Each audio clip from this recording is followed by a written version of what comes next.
Falmouth Community Television's coverage of town meeting is sponsored by the following corporate underwriters.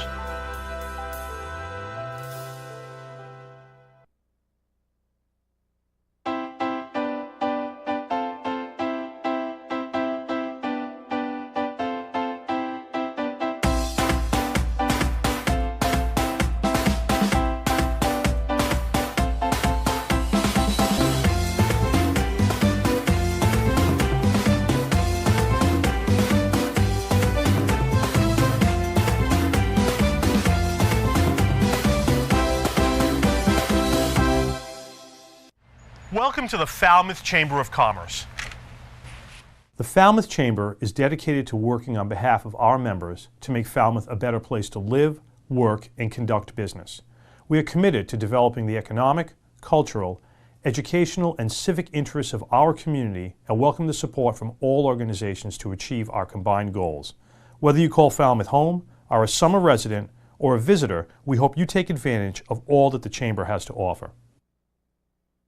Hi, I'm Bob from Crane Appliance. Since 1983, as a family-owned company, our goal has been simple: to give our neighbors of the Cape and Islands a great shopping experience. Rest easy knowing our professional team will listen to your needs and help you pick out the perfect appliances. We'll take care of everything throughout the sale, delivery, and installation process.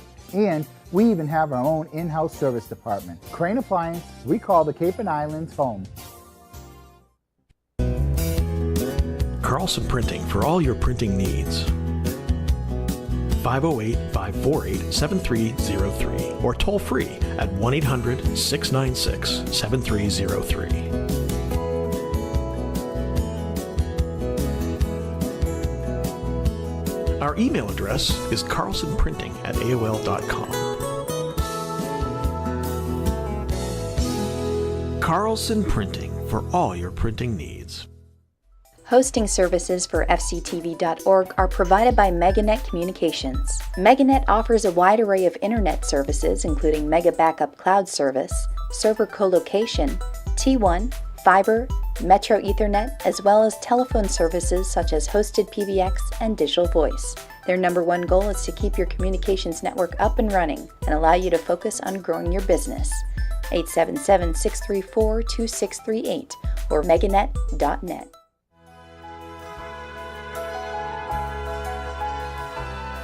Additional funding and support provided by the following corporate sponsors.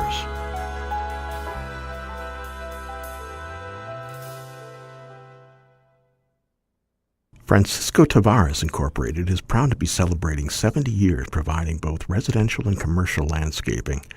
From landscape construction, maintenance to site work for over 70 years, our professional crews deliver a full range of landscaping, masonry, and yard enhancing programs. 508-548-0911. Main Street Gallery and Real Estate, a family-run art gallery and real estate agency located on Main Street in Falmouth, focusing on local and regional fine art. Main Street Gallery and Real Estate, 774-763-5441. The attorneys at Oppenheim & Nickerson LLP have provided legal services in Falmouth for over 36 years. We advocate for our clients and work to provide quality representation in the areas of business and corporate law, real estate law, estate planning, and estate administration. 508-548-8255. Barrett Plumbing and Heating offers expert plumbing, heating, and air conditioning services to all our residential and commercial customers on Cape Cod and surrounding area. We are a full-service plumbing specialist offering professional workmanship to suit your budget. Whatever your heating or plumbing need, you can always count on a job that's done right. Hamilton Tree and Landscaping has been proudly serving Falmouth and the Upper Cape since 1978. Located on Route 151, we're available for all landscaping and tree concerns. Appreciating your property is our motto as we continue to keep your tree and landscaping needs our top priority. At A&A Paving, we believe in providing customers with quality products supported by excellent service. We provide commercial and residential seal coating, asphalt paving, and repair services for Cape Cod and southeastern Mass. A&A Paving, 508-540-4944. Calfee Insurance, offering insurance policies for your car, home, business, life, and disability. Calfee cares about all your insurance needs. 508-540-2601 and online at calfeeinsurance.com. BSS Design has been providing civil engineering, land surveying, and permitting services throughout Cape Cod and southeastern Massachusetts since 1987. BSS Design, 508-540-8805. Liam Maguire's Irish Pub. With a newly renovated dining room, it's what an Irish pub should be. Main Street, downtown Falmouth. Eastman's has been Falmouth's hardware store since 1913, with a newly added retail space providing kitchen accessories and gourmet foods. Our friendly staff is available to assist you with your hardware and kitchen needs. 508-548-0407. Carpet Barn, Carpet One Home Showcase, a local family-owned business offering all your premier carpet and flooring needs. They also feature tile and vinyl floors, area rugs, window treatments, and kitchen and bathroom cabinetry, serving you at 4 convenient locations.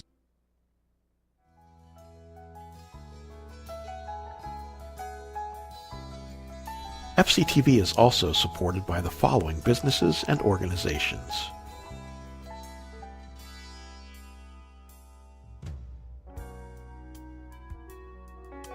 Simply Hearing, Audiology and Hearing Aid Center, 508-548-8123, simplyhearing.net. Grassi Septic Solutions, 508-548-7500. J. Miller Picture Framer, 681 Falmouth Road, 508-539-3888.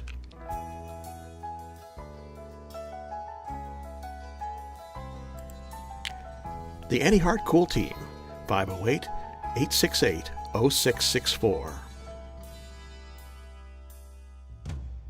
Dalpy Excavation Incorporated, 508-548-9788. Info at dalpyexcavation.com. Village Lamp and Repair Shop, 508-274-2057.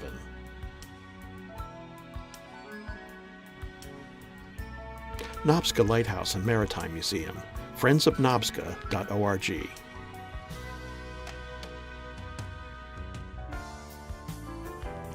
People for Cats, 44 Beagle Lane, T-Ticket, Mass. 508-540-5654. Info at peopleforcats.org. Martha's Vineyard Savings Bank in Falmouth and Woods Hole, 508-627-4266. The Falmouth EDIC, falmouthedic.org, 508-548-7440. Partners Technology, Voice and Data Solutions, 781-930-5000. Wacoit Congregational Church, 508-548-5269.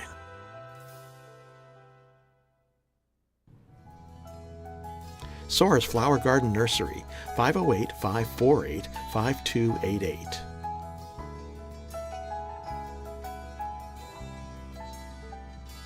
M. Duffney Builders, 508-540-3625.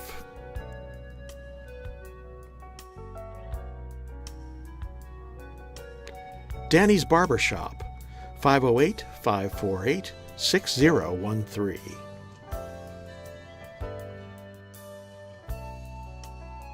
David Rogers Electric, 508-274-2057.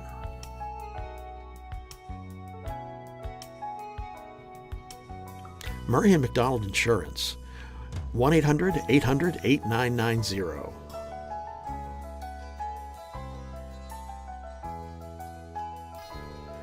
Chapman Funerals and Cremations, 508-540-4172.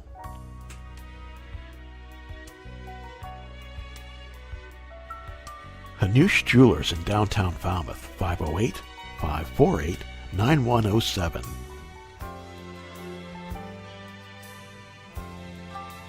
Mahoney's Garden Center, 508-548-5655. 4842. The Cape Cod 5, 508-457-5252.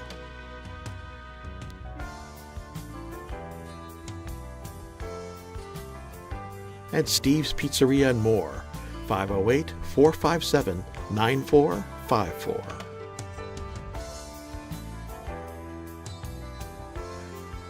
Additional support provided by Stop and Shop, Windfall,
Make sure you've checked in and have your electronic voting device.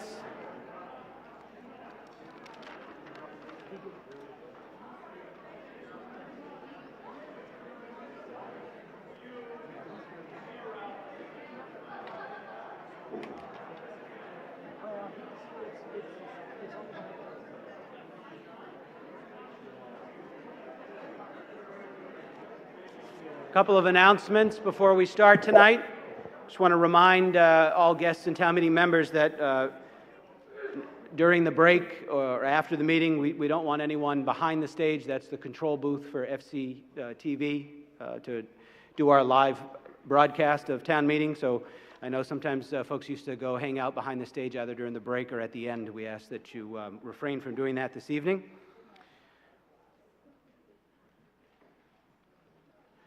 Also, it's a little flashback to when I was in high school. Isn't Falmouth nice? The Chamber has brought back the old slogan, and these are available through the Falmouth Chamber. If you so choose to stop by and pick one up and remind our guests and citizens that isn't Falmouth nice. So thank you, Mike, for that.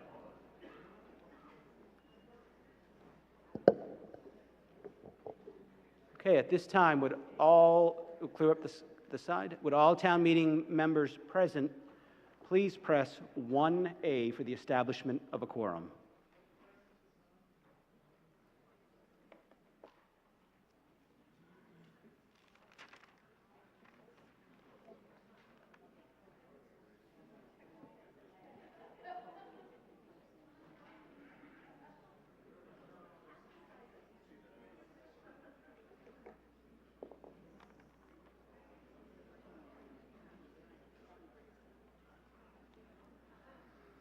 All town meeting members present, press 1A for the establishment of the quorum.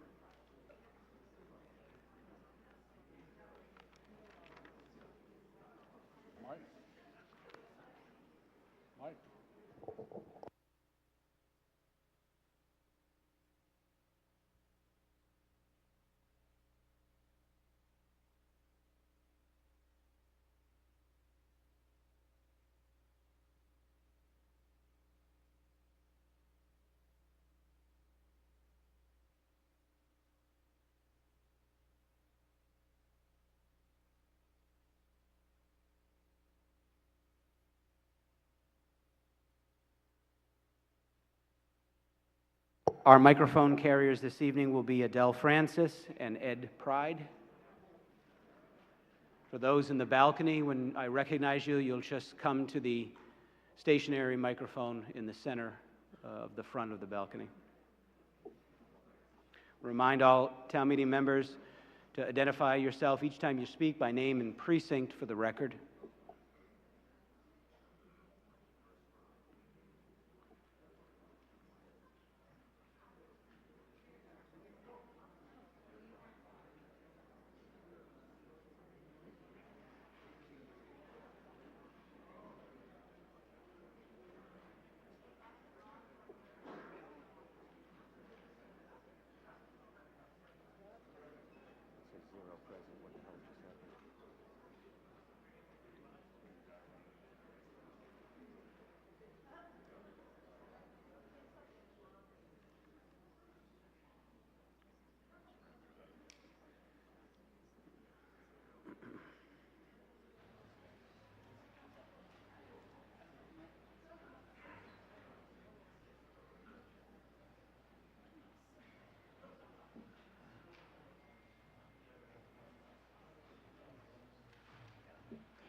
Mr. Dufresne, Mr. Netto, and Miss Cheryl Cousins-Long never had that problem.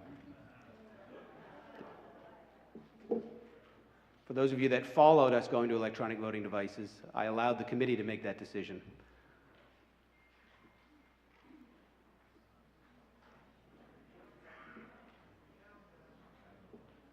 Gentlemen, am I going to need to have tellers for this meeting? Mr. Dufresne, would you be the teller in the second division for the quorum count? Mr. Neto, would you be the teller in the first division for the quorum count? Is Ms. Cuny here tonight? Would you be the teller in the third division for the quorum count? Thank you. Would all town meeting members present please rise for the establishment of a quorum, and the tellers will return the count. David, I'll take this side. Okay.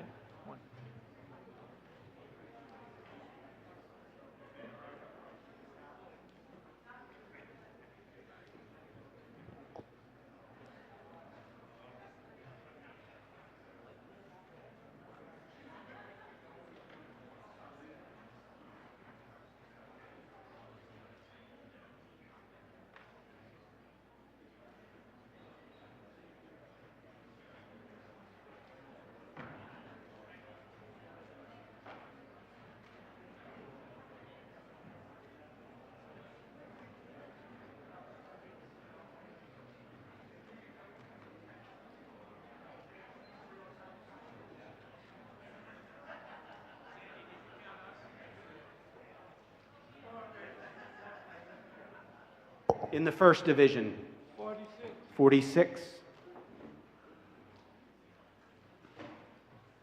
In the third division, 58. 58.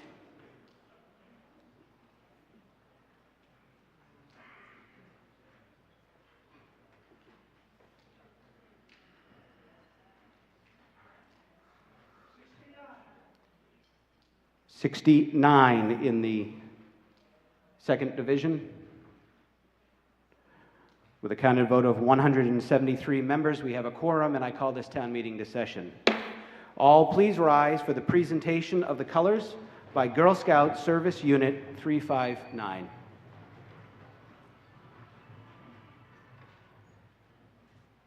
If you have cell phones with you, please put them on silent or shut them off.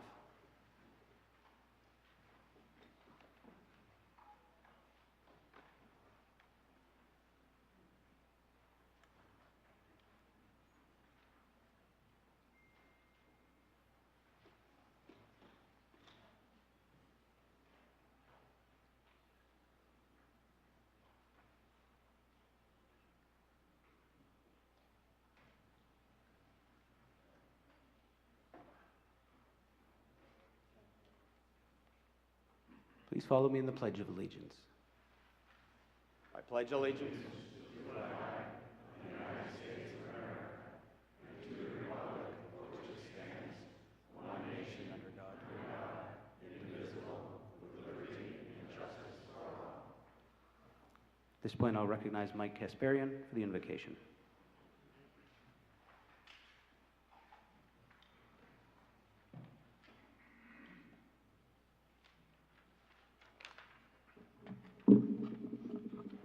Heavenly Father, may our meeting this evening be not only an exercise of care and concern for our community and its residents, but also an example of how a community can agree and disagree and still be a community. We ask you to watch over and protect our families, our community, our nation, and our world. May your gift of peace become a reality for all. Amen. At this point, we'll have a moment of silence for members that have passed since our last meeting. Two that I call to mind are right after the November town meeting, John Alves of T-Ticket passed away, and just most recently, Kevin Lynch, who was also a member of our Cable Advisory Committee. And one of my fond memories of Kevin is when I became a member of the Civil Air Patrol, he actually took me on a flight out of Otis to go over and see my district. So for those members that have passed, let us have a moment of silence.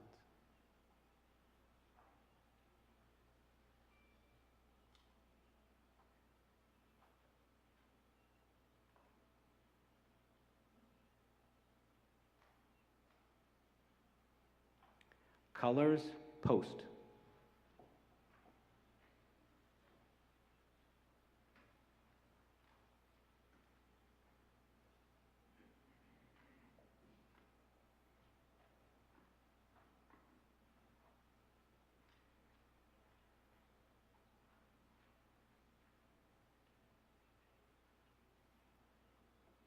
Ladies and gentlemen, the Girl Scouts of Girl Scout Service Unit 359.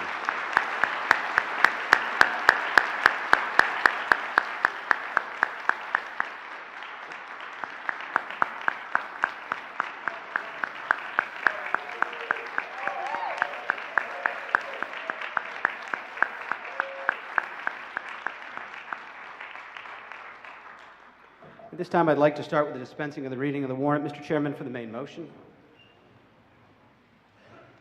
Mr. Speaker, I move to dispense with the reading of the warrant except for the officer's return. Okay, you've all heard the main motion. Dispense with the reading of the warrant. All those in favor signify by saying aye. All those opposed, no. The ayes have it. We'll dispense with the reading of the warrant. At this time, I'll read the officer's return of the warrant.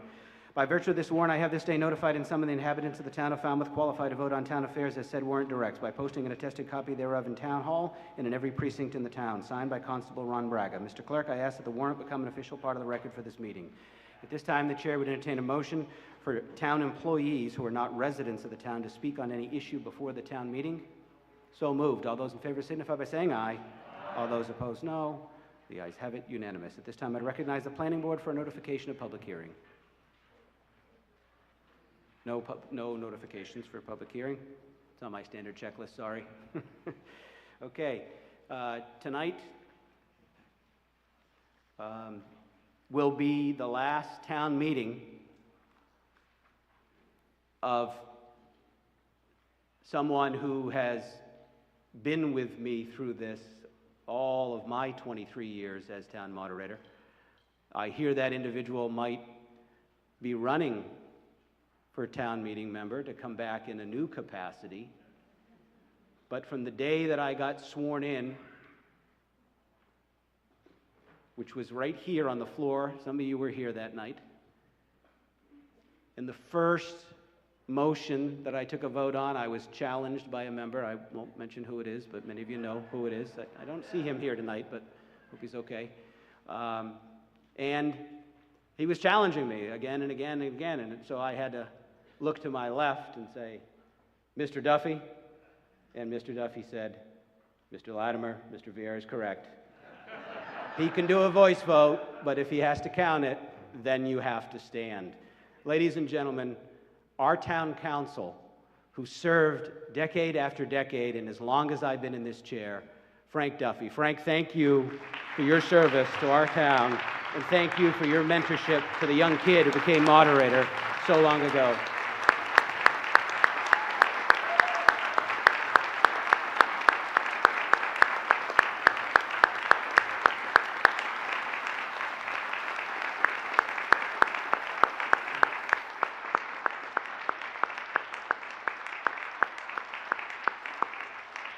Now, there's no campaigning allowed at town meeting, but if you live in Precinct 1, you ought to vote for Mr. Duffy. If I may, Mr. Moderator, thank you for those remarks. I really appreciate them. One of the things that has kept me up here so long is because so many of the people who live in Falmouth and are residents of Falmouth and who work on the boards and the committees and participate in government, and in particularly the members of this town meeting, are such nice people, and they work very hard, and they have the best interests of the town at heart, and they always come prepared and ready to go. This is a wonderful place, and I'm very pleased to have been part of it. Thank you.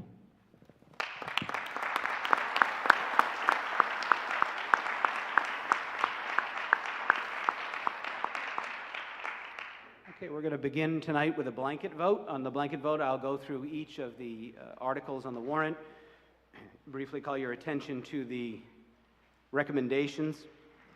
If you'd like to debate the article or you would like to make a change to something that's in there, then just stand up and yell hold and we'll hold it.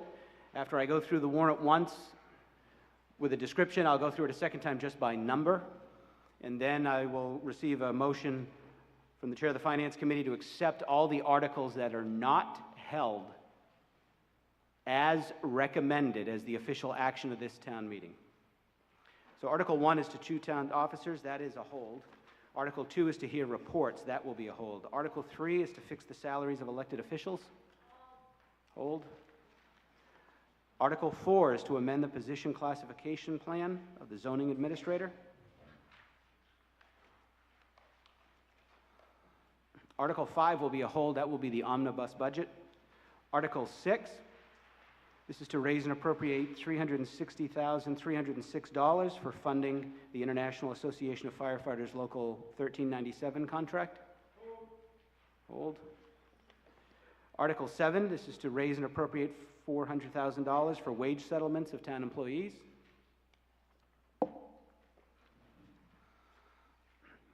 Article 8, this is to raise and appropriate $1,032,079 and transfer it into the Capital Improvement Stabilization Fund. Article 9, to raise and appropriate $500,000 and transfer it into the Other Post-Employment Benefits Trust Fund.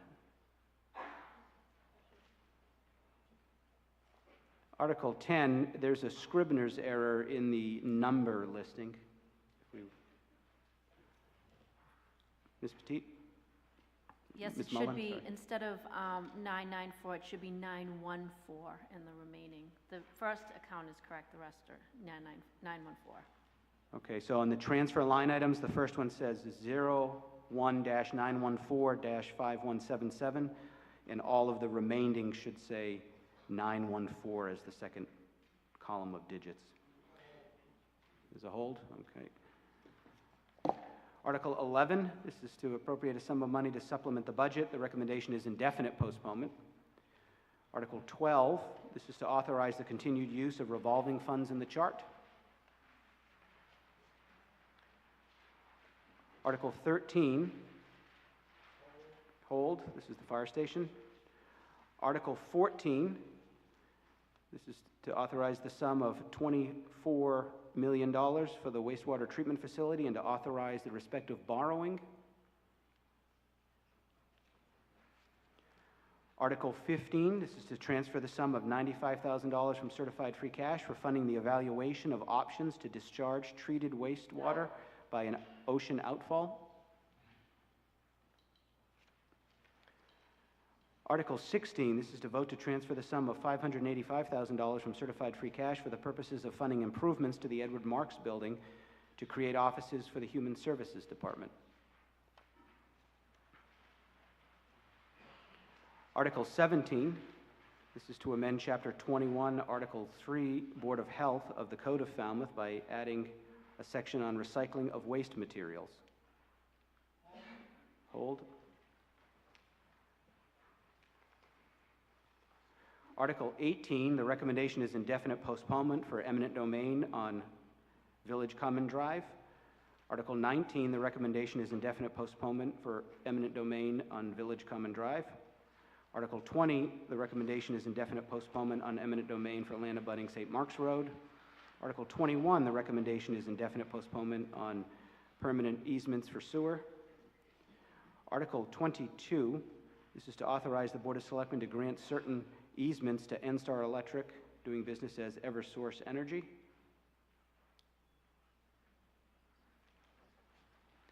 Article 23, the recommendation is indefinite postponement to appropriate a sum of money for the remediation of erosion at the Punch Bowl. Hold. I asked folks to please shut their phones off before we start the meeting. Article 24, hold. This is a bylaw for leaf blowers. The recommendation was indefinite postponement. Article 25 will require a secret ballot, so it will be a hold. Article 26 needs a main motion because there's no date there, so that's an automatic hold. Article 27 will be a hold because it's contingent on the previous two articles. Article 28, to vote to create a new full-time position of Sustainability Director.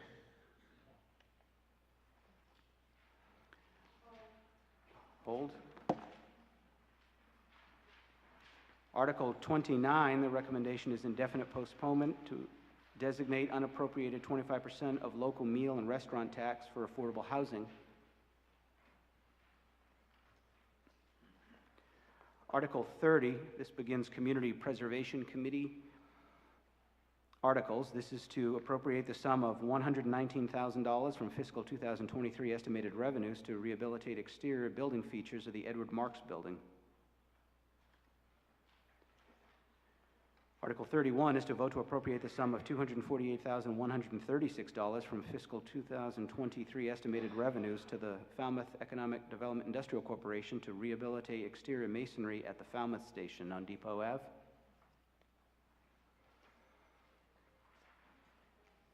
Article 32 is to appropriate the sum of $65,000 from budgeted reserves to develop a historic structure report for the Woods Hole Historical Museum.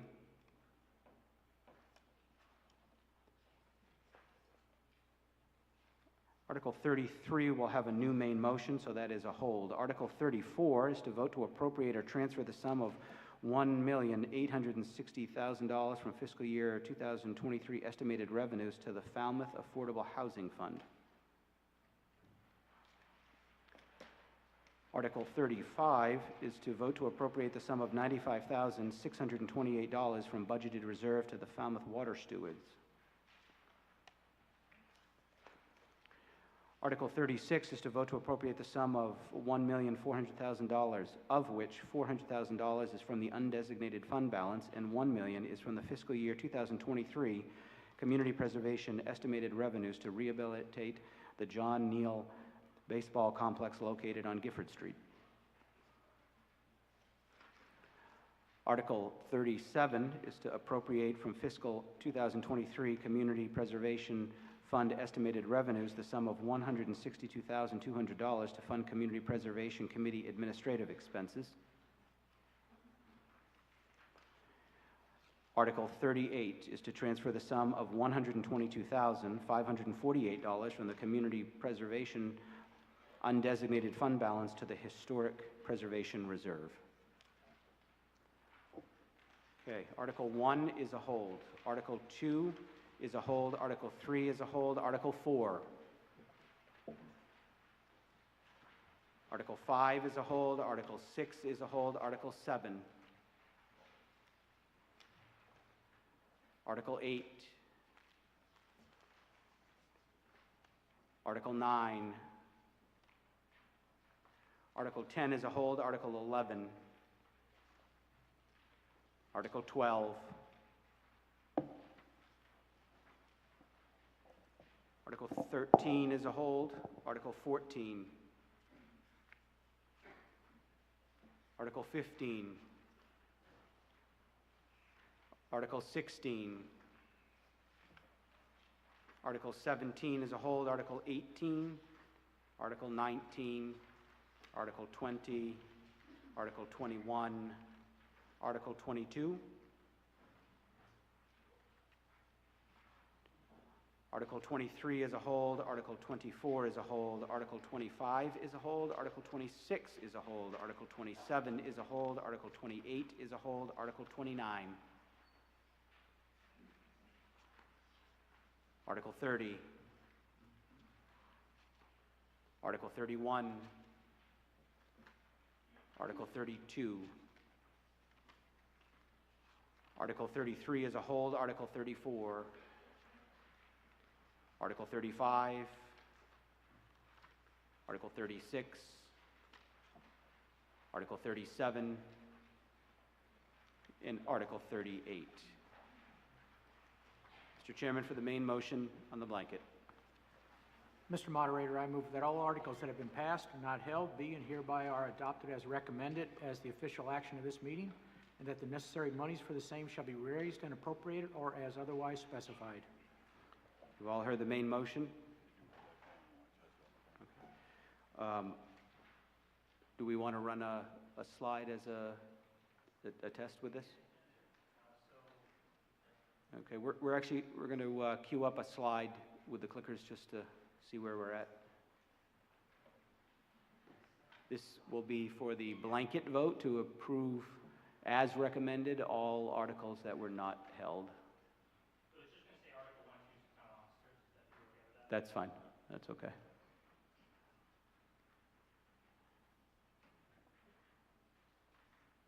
Okay, all those in favor of the blanket vote. It says town officers, but it's the blanket vote. Signify by pressing 1A. If you're opposed to the blanket vote, you can press 2B.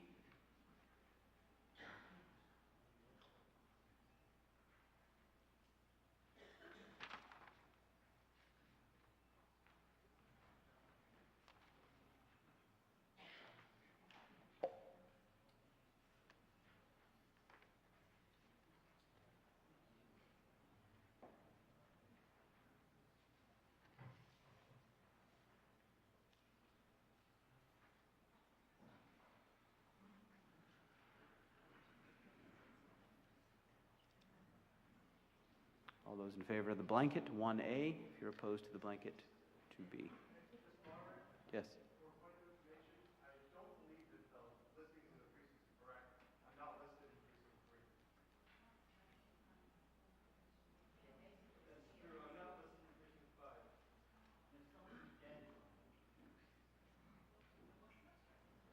Let me declare this one, and then we'll actually dive into that one. So by a count of vote of 103 in favor and 0 opposed, the blanket vote passes. Mr. Chairman, for notification of reconsideration. Mr. Chairman, for notification of reconsideration.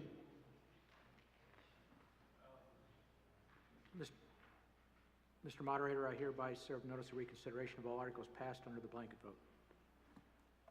Okay. Could you actually come down here for a moment and have them actually pull the list up and see if you're in there? Somebody said they weren't in 5. Who said that? Yeah, if you could come down too so we can take a look.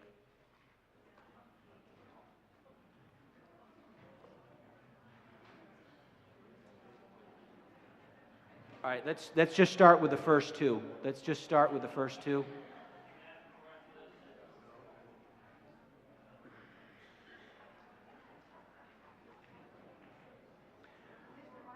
Article 1, yep.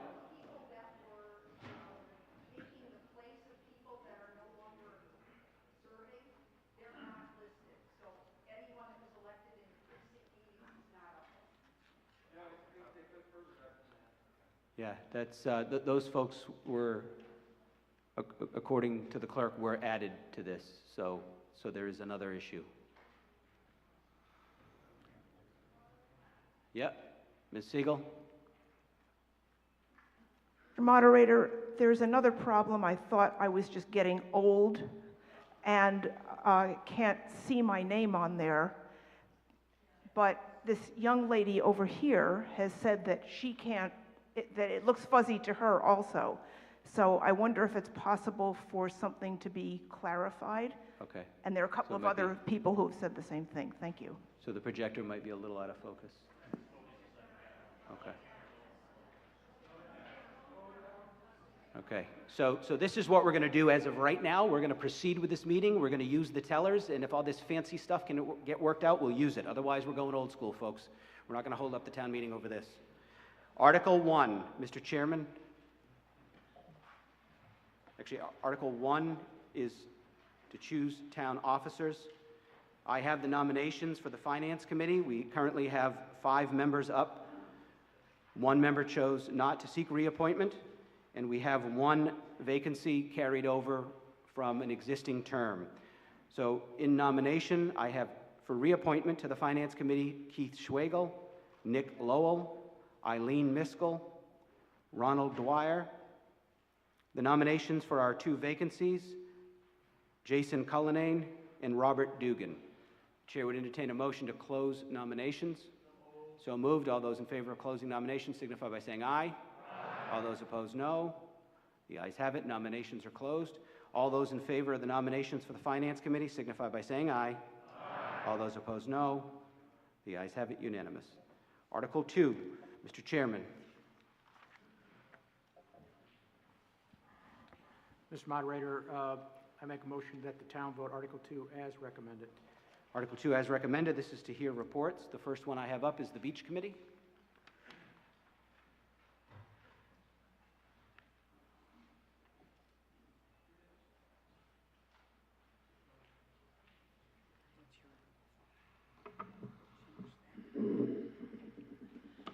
Good evening, everyone, and thanks to all of you here for your attention and to the Beach Committee report. I promise that we will keep it brief. First of all, we'd like to congratulate Maggie Clayton for being our new beach superintendent. I know that the committee and I look forward to continuing to work with her at the helm. Secondly, a thank you to the Vice Chair, Barbara Schneider, for all her work, along with fellow Beach Committee members, for their dedication and passion in advocating for what is best for the Falmouth beaches and the beach staff. Lastly, a special thank you to Doug Brown, who must have drawn the short straw and is our rep to our committee. As stated above, As stated above, I don't want to read for you, but after extensive work, we presented in November to town management and to the select board from various Cape towns, the different pay scales and incentives for beach staff. And we want to bring this to your attention as well. We also suggested ways to increase the number of applicants. And over the winter, we do not take off. We work with Maggie to create ways to get information of our lifeguard training programs and other beach positions to communicate that to the public. Presently, you could help us by encouraging your young families at home or grandchildren. We have 2 wonderful programs that are going to be offered, one through the YMCA in April vacation, starting April 18th, and also here in Falmouth in June when school gets out. Lastly, we continue to monitor what other Cape towns are offering to their applicants and have expressed our concerns and your concerns to the select board and town manager about fully staffing our beaches this summer. And as recently as last night on the Channel 5 Evening News, the Massachusetts Department of Conservation and Recreation is paying their lifeguards $21 an hour with a $500 incentive to stay the entire summer. With that being said, we'd like to continue our quick presentation, and I'll have Barbara will continue with that. And thank you for your attention and your continued support of all that is the beaches.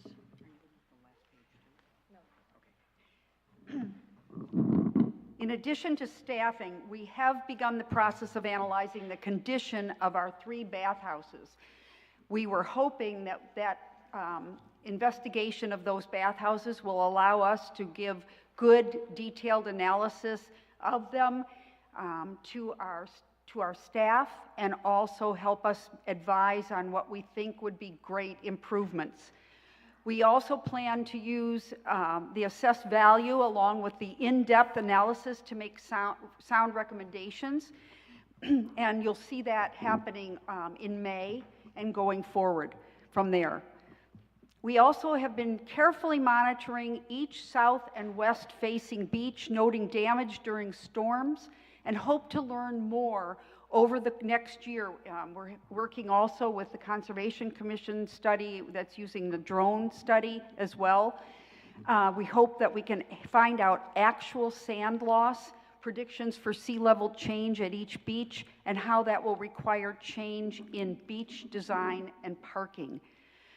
Our goal is to ask the November town meeting to help us get scientific information necessary to make informed recommendations about how we can or cannot sustain each of our beaches going forward.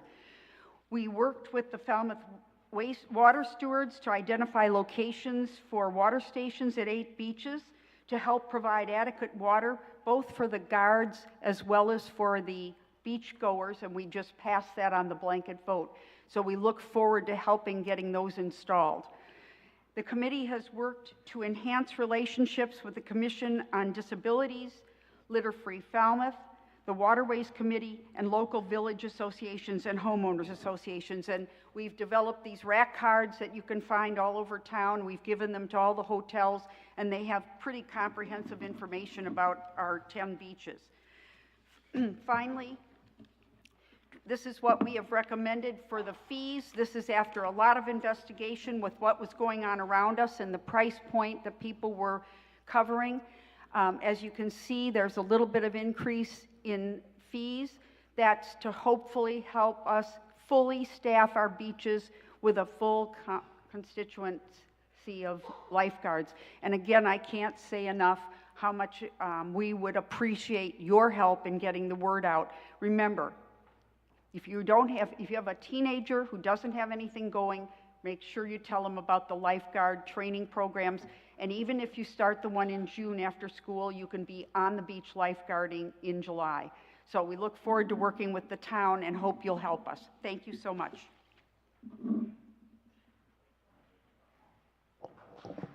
Okay, thank you. Any other committees want to make a report? Yep, come on down.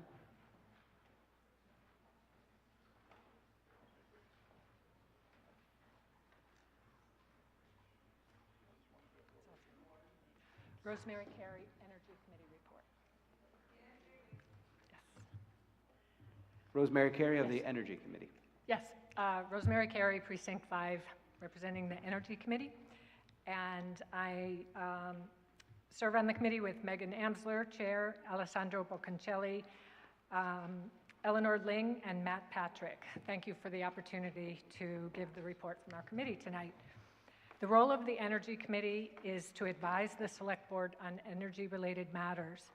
We're focused on maximizing energy efficiency in our buildings and transportation and on-site renewable energy production to reduce our greenhouse gas emissions and help foster the transition to off of fossil fuels. These measures will best position our community for greater energy resilience.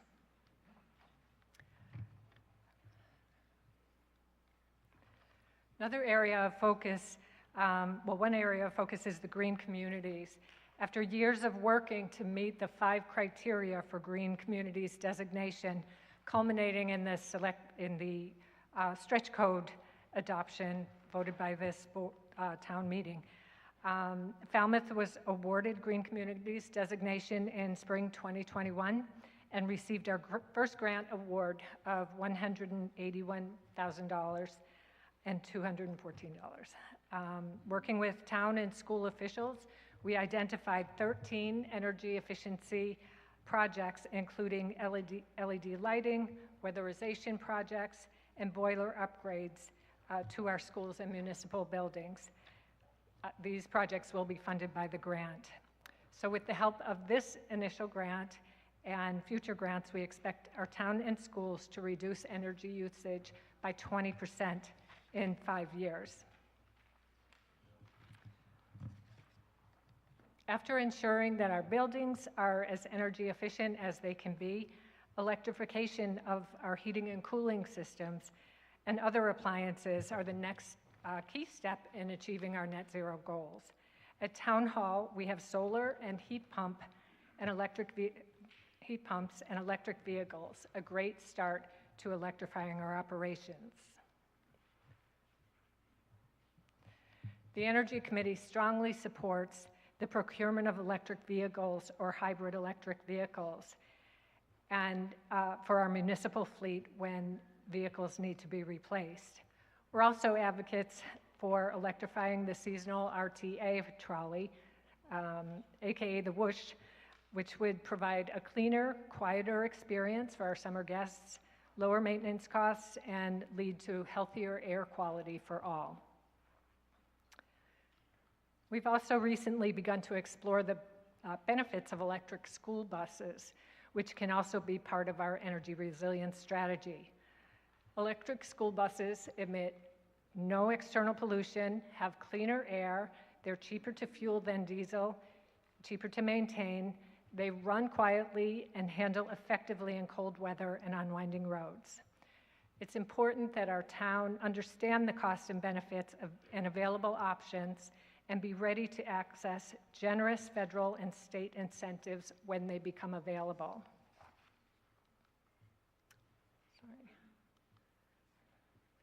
We're also advocates for a transition to battery-powered marine vessels. Electric ferries are being adopted across the world, and they're feasible when they traverse short distances, that's under 30 miles, and stay for relatively long periods at the same port, no more than 30 minutes. That makes charging convenient. Not only are they emissions-free, but require less maintenance, and the engines are quiet, which protect coastal ecosystems. If Falmouth is going to achieve our net zero emissions by 2050, which is mandated by the Next Generation Climate Roadmap Law, we'll need even more Falmouth homes and businesses to make energy efficiency improvements, install solar panels, electrify our appliances, and heating and cooling systems. We'll also need to make our next car, truck, and school bus and ferry purchases electric vehicles. The Energy Committee is committed to providing education and outreach on these options, and we have submitted articles to the Falmouth Enterprise. Future outreach will include, let me go back, articles or outreach on green building, heat pumps and heating and cooling, battery storage, and available financial incentives for these things. So we meet the second Wednesday of the month by Zoom now. We welcome the public's input, and that's our email. Thank you very much.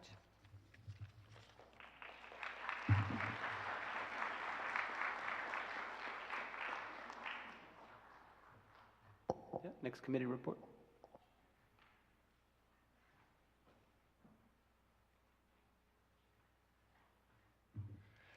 Good evening, and thank you for this opportunity. I'm Alan Robinson, and I'm chair of the Solid Waste Advisory Committee.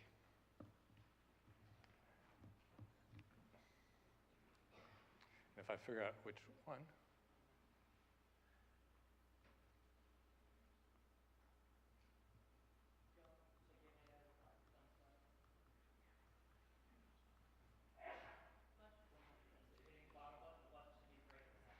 Which one? Left? Right. There we are. Thank you. Sorry, everybody. Actually, just 2 weeks ago, the Select Board approved our updated mission statement. There are 3 core elements to that statement. The first one's the obvious one, advise the Select Board. The second, research and promote the development and implementation of environmentally, fiscally, and socially sound means and methods for reducing solid waste tonnage. Second is to achieve this through initiatives to increase reuse, improve recycling, encourage food waste separation and composting, and enhance consumer awareness. Right now, we've got our #1 objective, and that is really recycling for all. And that would be, this evening, the passage of Article 17, recycling of waste materials. It will allow for the development and implementation of mandatory recycling program in accordance with Massachusetts Department of Environmental Protection requirements, assign the authority to develop and enforce rules and regulations to the Board of Health, and applies to owners and occupants of all properties, both residential, commercial, and institutional. We respectfully request town meeting approval of this article, and we'll be talking more about this later. The Department of Public Works asked if we could use this time to give you an update related to the article that you all passed in November, and that was for the carts, the standardized carts for recycling in the town of Falmouth. You'll recall in November it was Article 13 that was passed. Many of you may have heard that in January the town Department of Public Works won a grant from the Recycling Partnership of $321,000 towards the $1.25 million cost of the carts. The $300,000 goes to the carts, $21,000 goes to messaging about the program. It's a really substantial award to the town and a savings to the town. And I really applaud the Department of Public Works for pursuing this, finding it and pursuing it. We've already started, or they've already started this spring with planning the rollout. The carts are about to be ordered and we're beginning public outreach. And that'll be a team effort of the Department of Public Works, the entire administration, and the Solid Waste Advisory Committee. Summer, the carts will be received. Distribution of the carts will start. Not all 21,000 residences are going to get carts on the same day. There'll be a kind of a rolling rollout. And the education and communications will continue. And as it goes on, there'll be reporting by the town periodically on the progress of the program. There are 4 elements of the messaging campaign related to the carts. First is use of direct information for each household before the cart distribution. There'll be mailings.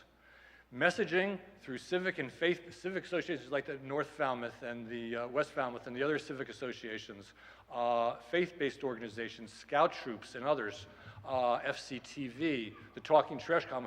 We hope you all read our Talking Trash column in the Enterprise every month. Please do. And print and social media.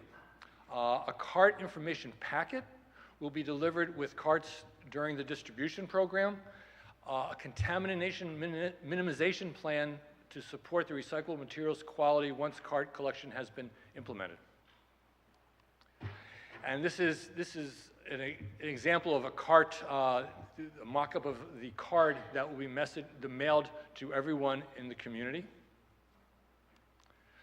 The information that will go along with the cart will be a 3-piece program. The left is information from the Massachusetts Department of Environmental Protection.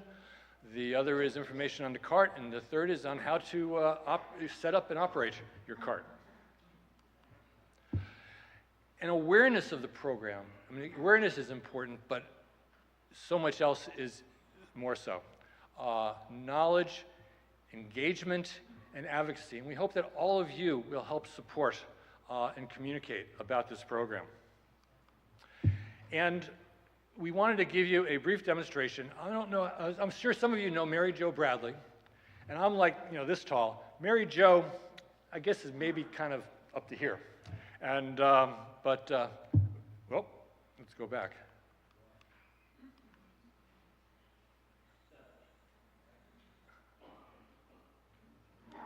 No? Yeah.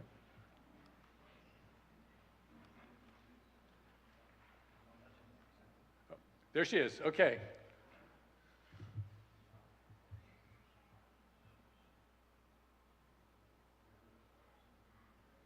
This, by the way, is Mary Jo's neighbor's home, not hers.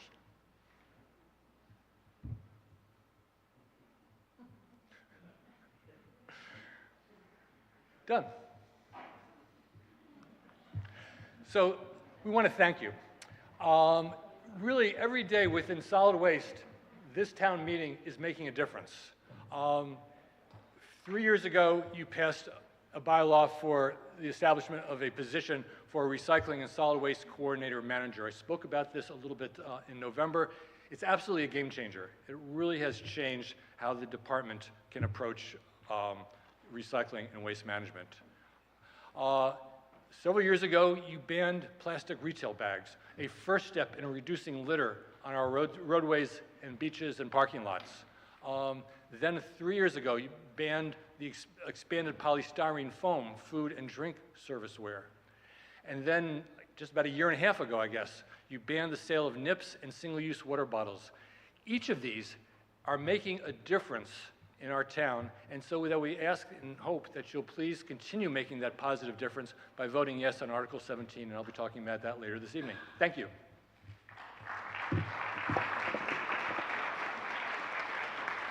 Any further committee reports? Hearing another question will come on the motion to accept reports. All those in favor signify by saying aye. Aye. All those opposed, no. The ayes have it. Unanimous. Article 3. Mr. Chairman, for the main motion. Mr. Moderator, I move Article 3 as printed.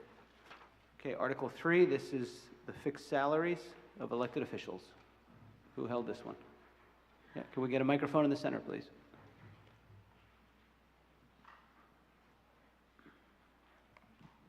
Hi, Megan Hanawalt, Precinct 8. I would like to amend this article to add a fifth and sixth categories for salaries for elected officials. I would like to include the school committee members with each member receiving $5,000 and the chair receiving $6,000. And I know this is allowed per Massachusetts General Laws, Part 1, Title 12, Chapter 71, Section 52. Okay, Ms. Hanawalt, it is allowed to compensate school committee members, but we have a town meeting form of government, and setting new salaries within the scope of this article exceeds the scope. So we could have an article of the new positions at a town meeting that would set salaries, But to add new positions that are uncompensated to this article would exceed the scope of the article that was posted in the warrant. It says in the section 52 that blah, blah, blah, blah, blah.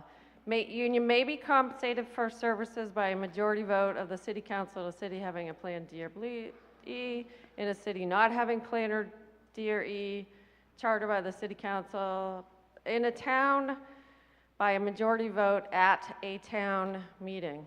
And at a town meeting, you need a properly posted warrant article to take action, and adding new positions that are not listed in this article exceed the scope of the article. We can do it here, but it's got to be on an article to be within the scope.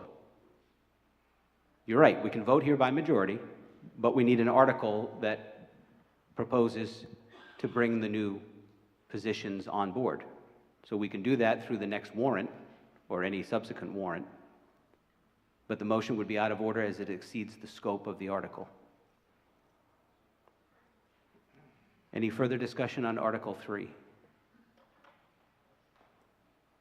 Hearing none, the question will come on the main motion as printed. All those in favor signify by saying aye. Aye. All those opposed, no. The ayes have it, unanimous. Article 5, this is the omnibus budget. Mr. Chairman, for the main motion. Then we will have a budget presentation, and we will go through the budget section by section. If anybody has questions or wants to make an amendment, you just do it right there, where it's not like the blanket, we don't do a hold. We'll just go section by section, discuss it, make any amendments, and we can do more than 2 amendments on an omnibus budget. Ms. Mullen. Thank you, Mr. Moderator. Jennifer Mullen, Finance Director. I'm sorry. Mr. Chairman, I was explaining it and I didn't have the motion yet. Mr. Moderator, I move Article 5 as printed. As printed, Ms. Mullen. Thank you. So this is the FY23 operating budget presentation. So just a little bit of a background. I always like to review a little bit about FY22. The revenues have been strong. Our new growth this fiscal year was certified at 1.6 million, is actually a lot higher than it normally is. We've level funded state aid because the state budget has not been passed fully yet. The governor did submit his budget, but we're waiting for the House and the Senate and the Ways and Means Committee to weigh in, and usually that will be set around May or June. There is definitely a potential increase of Chapter 70 money. That could be around $1.82 million, and we will have that definitive figure that time, so you might see us come back in November town meeting to appropriate that money for the school department. Chapter 70 is school aid. The free cash increased in FY21. We had a large increase in free cash. In the pandemic, people weren't spending, but we did have a lot of unspent. Our revenues were stronger than we anticipated with the pandemic, and we did have some turnbacks in our operating budget. And we weren't the only community. A lot of communities had high free cash in FY21. Here are our balance in our stabilization funds. Our general stabilization fund is 7.2 million, which is really our savings account. Capital stabilization fund is 5.3 million. Our debt stabilization is 1.5. Our special education is a little over $1 million, and our other post-employment benefits is a little over $2 million. As you hear me every year since I've been here, we're looking at the operating budget tonight. That's what we're reviewing. And it's reoccurring revenues fund reoccurring expenses. So what you're looking at tonight are reoccurring revenues to fund our reoccurring expenses. And we have 4 major revenue sources that fund our operating budget, and that's property taxes, state aid, estimated local receipts, and other available funds. One-time revenues fund one-time expenses, and that's where you'll see free cash in our reserves. You won't see too much of that in this budget, in this warrant tonight. The Select Board has a revenue policy. Our financial policies are posted on our website. We have 4 reoccurring revenue sources that I just spoke about. And the property taxes are our largest, and that funds 76.7% of the total revenue used to balance the budget. Our increases are limited to Proposition 2.5. We can't just increase our property taxes. We can increase them by 2.5%. Anything over that would either be a debt exclusion or an override vote. And what makes up our estimated local receipts? Our motor vehicle excise, hotel, motel, and meals. Part of our financial policy is 75% of the meals tax is allocated to the Capital Stabilization Fund. We've been doing that for a number of years. And more recently, you won't see it in this budget, but you'll see it in FY24, and we're working on incorporating this into the policy, but it has been a vote of the Select Board, and partly to a vote of town meeting. At the last town meeting, we have a community impact fee of 3% on short-term rentals. That will be effective July 1st, 2022. Increase in our hotel motel short-term rental taxes from 5 to 6%. We voted that at the last town meeting. That's effective July 1st, 2022. And we have a short-term rental revenue allocation as well that the Select Board voted, and that will be approximately $500,000. And you'll see that in our FY24 budget. We'll look at the revenues that come in 22. We're always like a year behind, but you'll see that in 24. And we also have some departmental revenue, water and sewer, beach parking, licenses and permits, ambulance revenue, special assessments, which are betterments and investment income. Increase in estimated receipts we are back at our pre-pandemic levels in our estimated receipts that were in FY22, and we've increased the estimated receipts in this budget by $1.3 million. And other available funds, that's separated revenue, parking meter, embarkation funds, wetlands and waterways, energy receipts, golf revenues, community preservation, bond premiums, and debt stabilization. This is all laid out in the, there's a spreadsheet in the back of your warrant book, and this lays everything out. It gives you a whole spreadsheet on how we calculate Proposition 2.5. So we have a 2.5% levy capacity. We have estimated new growth for the FY23 budget. We're estimating it at $800,000. We've had strong new growth in the last 5 years, so we've been able to demonstrate that. So we've been able to increase that for FY23, and the town is maximizing the debt drop-off. And this is just a little bit of a chart that shows you of our reoccurring revenue and how it's allocated. And as you can see, the major source of our revenue is property taxes at 76.7%. We have an appropriation policy. The increases that you see in the budget is consistent with the Select Board's budget policy, and it's also consistent with the strategic plan that the Select Board vote and meet in July and vote. So our budget increases. We've level funded the health insurance. We did have a 3% increase in health insurance, but we've been able to level fund it because we have a little bit of a buffer in there right now. The retirement assessment is 5.21%. It's an increase of about $500,000. It includes the override allocation, the override that you approved, I think it was a year ago, April or last April. I get the years mixed up. It seems like it goes by so fast. The school departmental budget is up by 2.79%, an increase of $1.4 million. And the Upper Cape Vocational Technical is a 2% increase, which is lower than usual at $66,000. What you'll see in this budget, hopefully you had a chance to read the town manager's budget message. We have 3 full-time firefighters, 2 full-time police officers, and 1 full-time health inspector. We have an increase in our solid waste contract of about $750,000. We're in the process of renewing that contract. We definitely know costs are going up like everything else. We have an AFSCME reclassification in this budget, and we have an adjusted wage schedule for DPW and seasonal employees.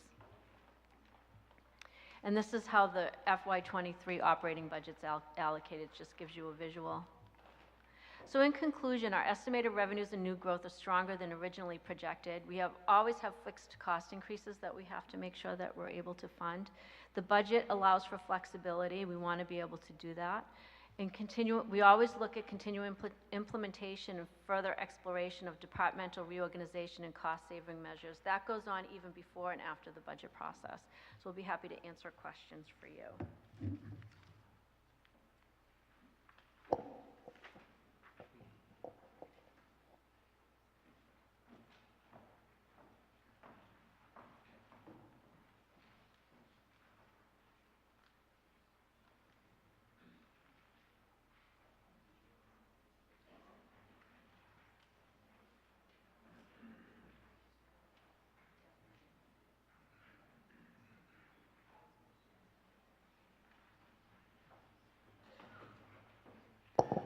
Okay, we're going to go through the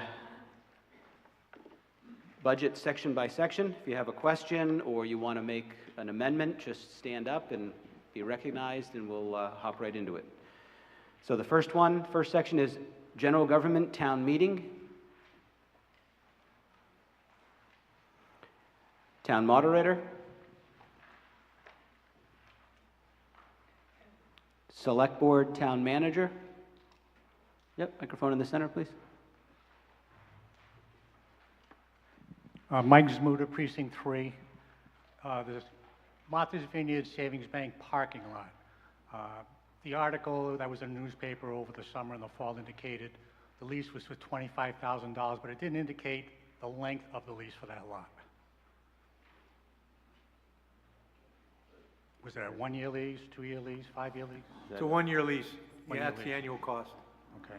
And the cost of the landscaping, the painting, and the signage for that lot that came out of the DPW budget to do, did we get any in-kind payment, a reduction in that $25,000 to cover that expense? No, those were improvements undertaken at the discretion of the town. And in the lease, is the town released of any liability if anything should occur in that section of the lot? Actually, the town has some liability for utilizing that as a municipal lot. I defer to town council to answer any follow-up questions on the exact extent of that. Mr. Duffy. Mr. Moderator, in the lease, we assume the responsibility for any damage that we have caused. If something were to happen to a citizen using that lot after hours, a police investigation, a potential suit to the town, we are liable for that in that lot. Well, it depends on the circumstances of the accident, sir, but it's possible that we do. Okay. My next question on the diversity and inclusion officer that the town is responsible for half of, is that included in this 23 budget? Yes, it is. Very good. Thank you. Okay. Further discussion on Select Board Town Manager. Finance Department. Finance Committee Reserve Fund. Town Accountant. Assessing. Town Treasurer Collector. Town Council. Personnel Department. Mr. Zmuda. Mike Zmuda, Precinct 3. In that department, there are 3 full-time equivalent jobs, but the increase in salary is only $759. Ms. Mullen? Yes, there are 3 times, but we did have someone leave one of the positions that was paid at a higher rate, and we brought somebody in at a lower rate. Okay, But there's very still good. 3 Thank you. times full-time. Okay, anything else under Personnel Department? Information Technology? Yep. Microphone to my left, please.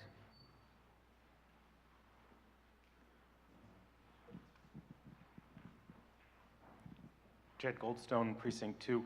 I note in the main budget discussion online that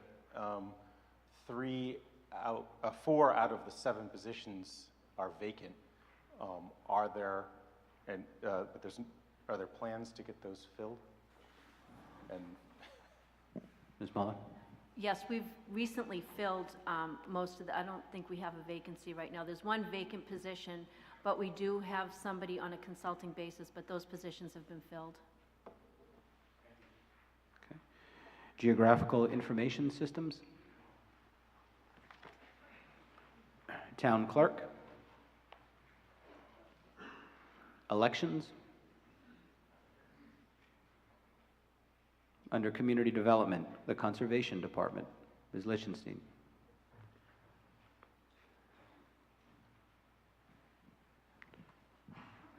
Ms. Lichtenstein, the motion that you're going to make Ms. Lichtenstein, the motion you're going to make, the appropriate funding in the omnibus budget there should be to raise and appropriate rather than a transfer from free cash, which would be like a one-time.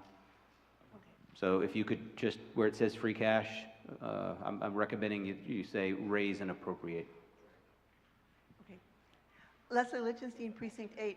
I was asked by Kim Courant to make an amendment to this particular line item, 68, salaries and wages, and to raise the budget amount to what was actually requested, rather than the request was $349,356 instead of the recommended figure of $317,523. This would allow the Conservation Commission to make their half-time officer full-time.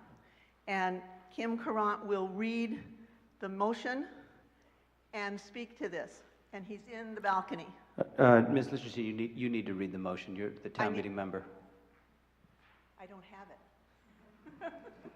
He has it. There we go. It's on its way. Forgive me, I was asked to do this at 5 o'clock this afternoon. I'm speedy, but only so far. Okay. To increase recommended salary and wages line by $31,833 to $3,049,356, with the funds to be taken from to raise and appropriate. Raise and appropriate. This would allow the department to convert a half-time conservation agent position to full-time. Thank you. Okay. Gentleman in the balcony. Yeah, I can hear you.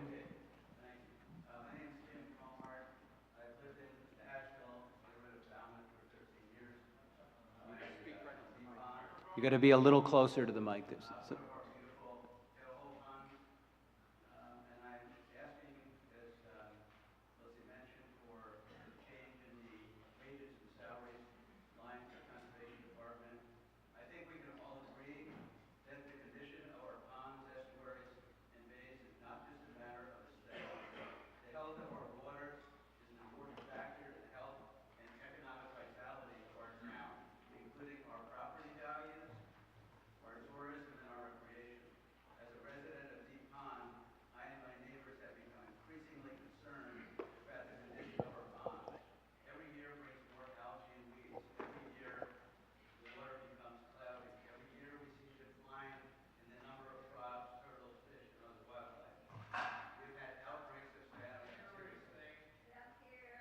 Okay, I can hear him. Can you get a little closer to the mic?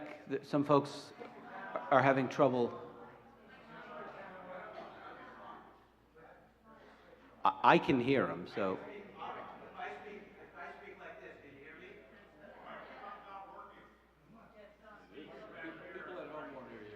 Who's got the machine that tells us if there's levels reading? Is there somebody on that? Hello? Okay. Here we go. So what I was saying is that's too loud, right? What I was saying is that every year we see deterioration in our pond, deep pond. This is the same story applies across Falmouth. Our ponds are deteriorating, our saltwater ponds, our freshwater ponds, our bays, and our estuaries. The Conservation Department is a critically important ally for all of us who care about our land and water. Unfortunately, it is woefully understaffed and underfunded. Without a reasonable amount of staff, the Conservation Department cannot fulfill its mission of protecting our land and water. For those of you who interact with the Conservation Department, you observe the enormous disconnect between their mandate and their resources.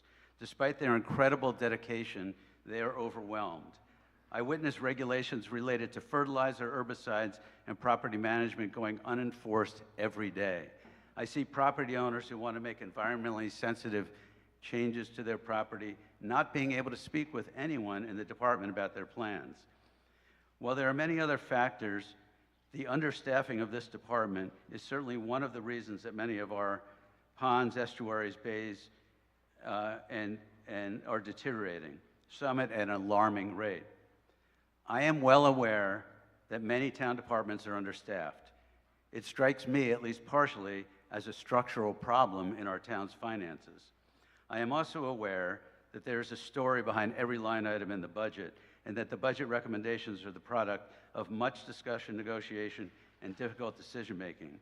I know that life is choice, and that budgets are about choice. All that said, on its face, and I encourage you to open your book to pages 44 and 45, and look at the columns for requested amount and recommended amount. What you will find is that up to the biking department, there are 47 line items. 43 of those 47, the recommended amount is the same as the requested amount. There's four of those 47 where the requested amount does not equal the recommended amount. For two of those, DPW Wastewater Division and Human Services, they requested amount they're being funded at 99.7% of their request. The police department is being funded at 95.5% of their request. The conservation department is being funded at 91.4% of their request. So they're finishing 47 out of 47 departments in this budget when you look at Okay, the gentleman's time has expired. Okay. Ms. Mullen? Thank you. I just wanted to give some insight into the process that we go through when we make recommendations to the Select Board and then subsequently to the Finance Committee. The request from the Conservation Department was to take a part-time person and make them full-time to retain this person, this unbenefited position to a benefited position. So it's not just the increase in salary, it's an increase in health insurance, an increase in retirement assessment. We look at the Board of Selectmen strategic plan, and they were clear about public safety being a priority and the health department. I do want to, I've spoken with Jen Lincoln about this. This is something we are going to look at in FY24.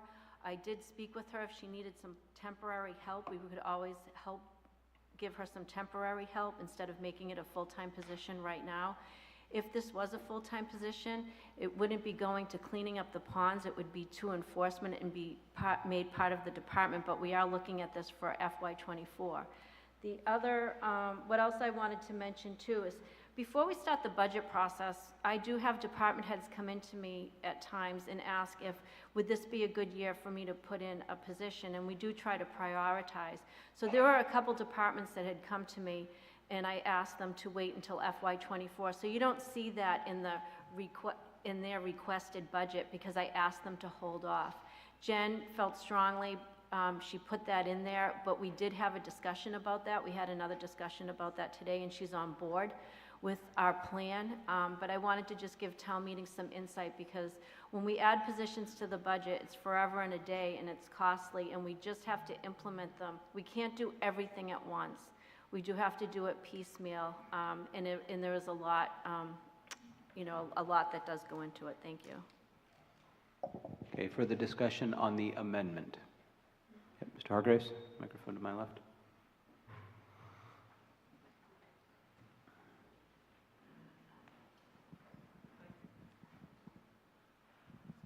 Thank you. I'm on the Finance Committee, Peter Hargraves. There is a principle here about how do we do planning and prioritizing, and I think that Ms. Mullen has explained that well. What I stood up to do was to correct the mischaracterization that we don't have a concern about water quality and conservation, and that our actions aren't consistent with the need. Because in the meeting that the Finance Committee had before this meeting, we voted a $6,600 transfer, and Deep Pond was included in this for the APCC to study and continue to study cyanobacteria levels. And this is kind of an evolving problem and concern. The town doesn't have resources to do it, but the town has allocated resources that are transferred where they weren't needed to this conservation need in order to immediately address it for this season. So I guess if Jen Lincoln were here, I would like to hear her say whether changing this number would actually advance the cause that was so eloquently stated by the petitioner's request. But I don't see how that would advance some of the problems that have been stated around the conservation issues as perceived by Kim. So I just wanted to make sure everyone knew that we were addressing as aggressively as possible the quality of water. Okay, we have Ms. Lincoln with us today.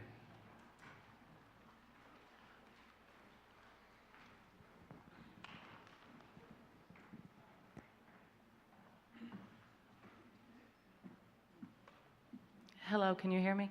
Jen Lincoln with the Conservation Department, Conservation Administrator. Like all departments, we are very busy. The added staff would not be dedicated specifically to look at the problem of the freshwater ponds, but would be incorporated into the department, and their role would be enforcement, project review, just like the other agent we have. I hope that answered your question. Okay, further discussion on the amendment? Hearing none, the question will come on the amendment to increase the line item to $349,356. All those in favor of the amendment signify by saying aye. Aye. All those opposed, no.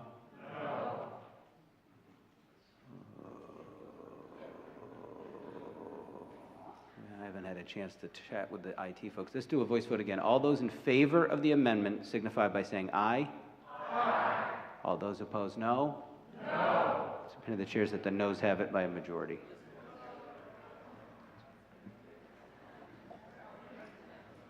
What's the status of the review of the names?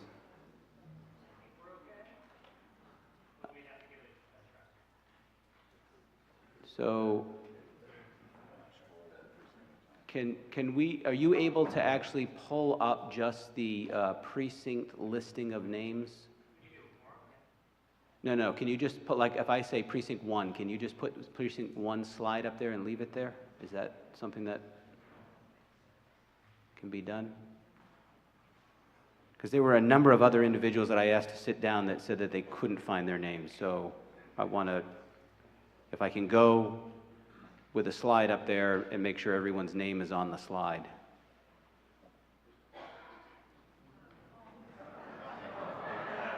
Yeah, no, hold on. They're just going into the software. We're trying to get the slide that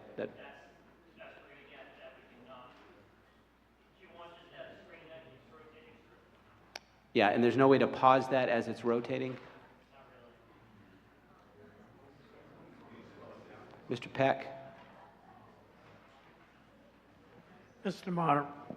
Moderator, can I just ask if they could do the other scale of this slide, like you were asking? But can we try to focus it a little bit? Yeah, I'm told that that's the greatest. I have never had a problem prior to tonight. These machines are getting old. We've had these since we started using them. And yeah, so. and I'm a year older too, so. But, everything being equal, I can't focus mine any better than what we're doing right now, but these numbers and names right now. Yeah, no, we hear you, and they told me that they can't get it in any more focus than what they had based on what we have. So, all right. so we're going to need to buy some new projectors. Okay. So, folks. It just didn't seem clear. I just wanted to make sure that folks on the stage hear me. We need to buy new projectors. So I expect I'll see that in the capital plan in the fall.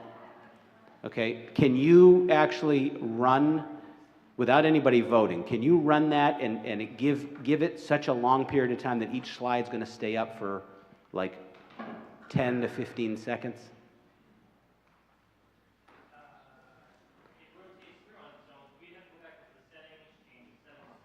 I have no confidence that you have every one of my members in that machine right now, and we will not use the machine. So if we cannot give me 100% confidence, then we're just going to have you do the PowerPoint presentations. So you cannot give me a slide by precinct to confirm that everyone in this room is in this machine. Okay, then we're not using the machine tonight. So we're going to go back to this one. All those in favor of the amendment to increase the Conservation Department signify by standing, and the tellers will return the count. Mr. Dufresne, are you comfortable continuing tonight as a teller, or do you want me to appoint someone? You are? Okay.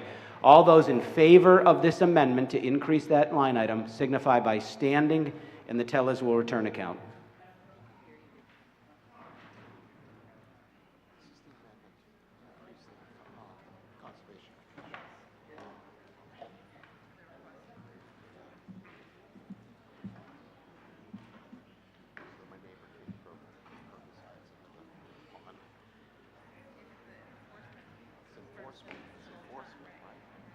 In the first division, 21.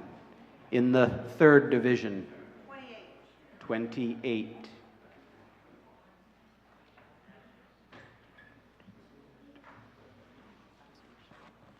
In this 34. In the second division. All those opposed signify by standing, and the tellers will return a count.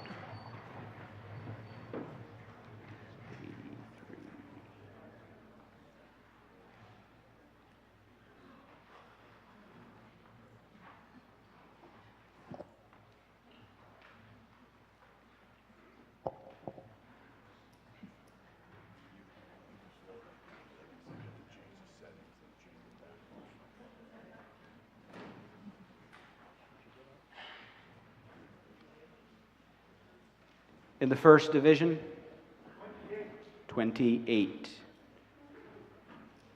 In the third division, 33. 33. In the second division, 39. By a counted vote of 83 in favor and 100 opposed, the decision of the chair, the call of the chair stands, and the amendment fails. Anything else on the Conservation Department? Mr. Hargraves.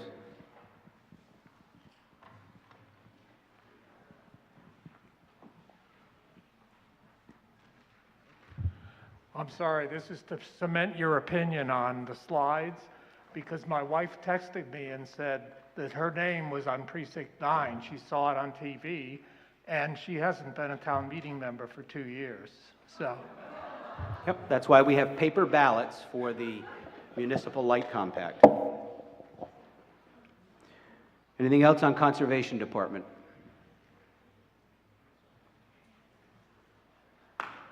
Planning Department.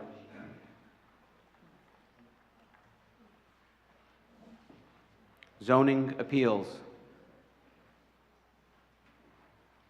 Building Department. Health Department.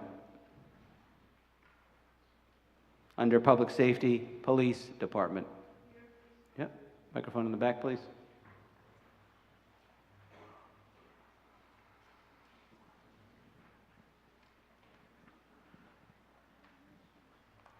Thank you. Carol Murphy, Precinct 9.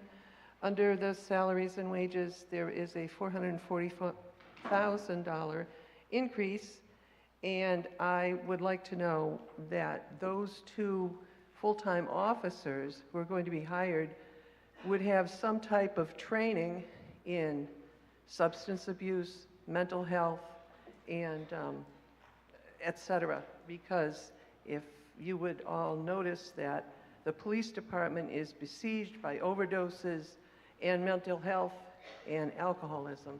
So I would like to ask Chief Dunn if, for his new hires, he would have those people with training in those areas. Thank you. Chief.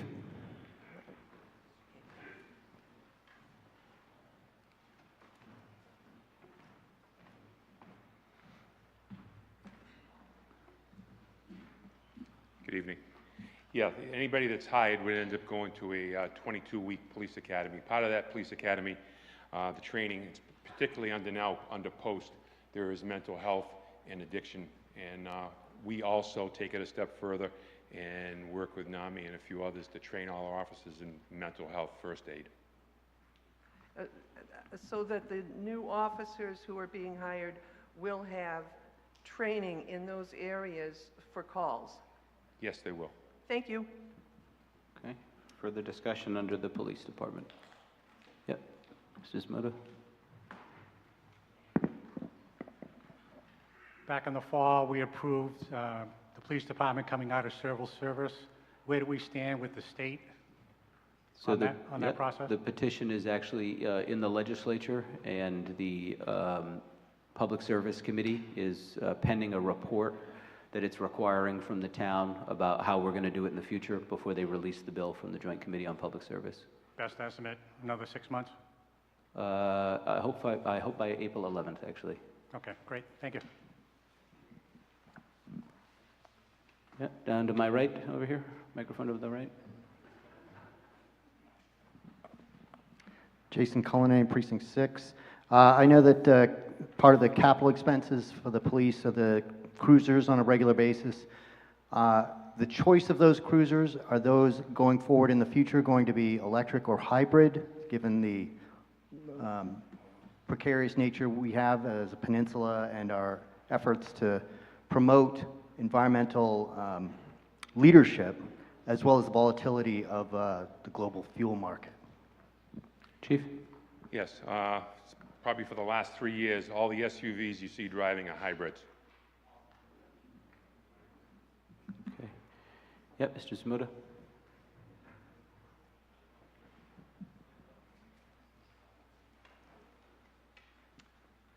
I just want to inquire if this is going to be coming up quickly in April, coming out of civil service. Has the personnel department and the police department been working together to get a process going for interviews and testing? And that is my question. How far along, early in the process, are we? Chief? I'm working with all 3 unions in the department to come up with a program. Again, we're not going to reinvent. We're looking at other towns that are already out of civil service as to how that process works. So yes, we're preparing for that. Just so I was clear, it's coming out of the committee by April 11th if everything goes well here. It still has to then be engrossed in the House and the Senate and be enacted in both branches. So. Back left. Rich Bradley, Precinct 7. How many of the hybrid cruisers are broken right now? I happen to have 3 up at Wareham Ford. And how long have they been broken? I don't have the exact date. I can get it for you. But. And do you drive a hybrid? No. Why is that? Because there were none available. Okay. Yep. Let's go on. Anything else under the police department? Fire department? Mr. Clark, microphone down here to the right, please.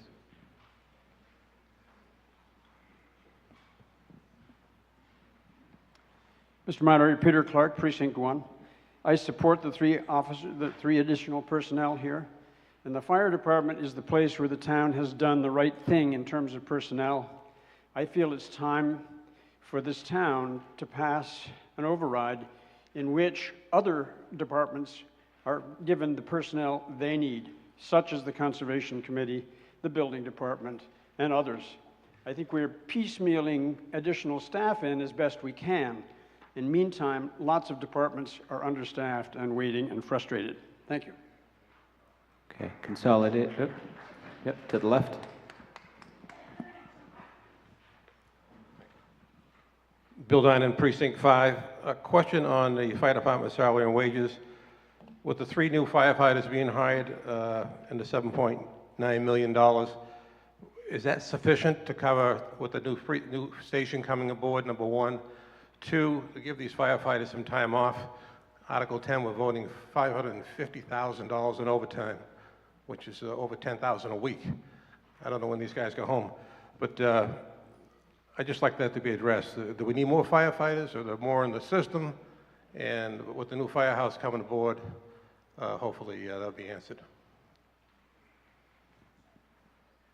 Who wants to address this? Fire Chief?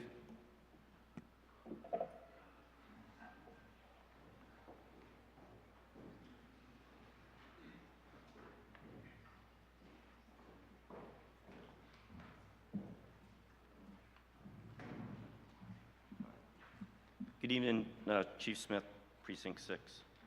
You know, through our discussions with the budget, these, you know, the funds that were being provided will assist in the hiring of these 3 new individuals. As our staffing grows, we're hopeful that the overtime will continue to stabilize and come down a little bit.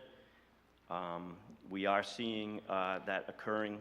It's a very slow process, but we are seeing less overtime being used. And it is essential to try and avoid having mandated overtime, and we continue to manage and work with the town administration to try and ensure that our staffing continues to be addressed. And selectmen have come up with a policy recently, and we're going to continue to work together to try and address these issues. Any further discussion, Fire Department? Yep, Mr. Scher.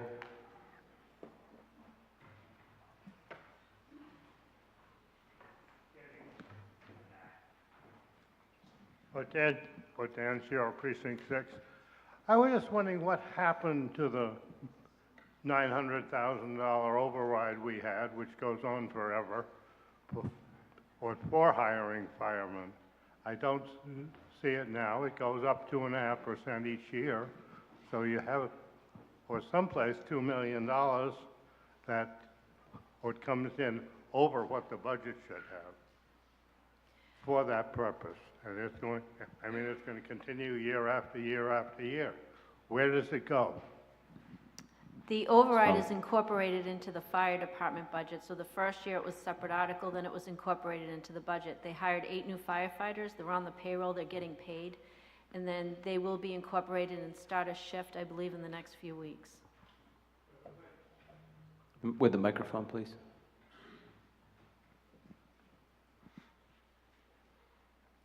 Where is this $1 million going, and next year's $1 million going, and the following million? It's in the fire department budget.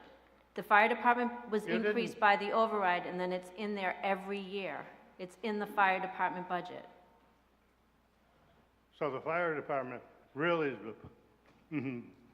budget dropped this year because everybody else has got a slight increase, and theirs should have gotten a slight increase plus the $1 million. I'm just showing where an override really doesn't work. The override really is in the fire department budget. Okay, further discussion on the fire department. Mr. Zamuda. Just want to inquire for an update on the search for a piece of property for a Northwest Fire Station. Yeah, we're on the budget. We'll deal with that when we get there. Okay, I got it. Let's not be non-germane, so we're not here for a week, because we're going to have to do paper ballots later tonight. That's going to take forever. Anything else on the fire department operating budget? Consolidated Communications Department. Marine and Environmental Services Department. Under the Department of Public Works, Facilities Maintenance. Admin Engineering. Highway Division. Snow and Ice Control. Street Lighting. Vehicle Fuel. Bikeways. Fleet Services. Waste Management Facility.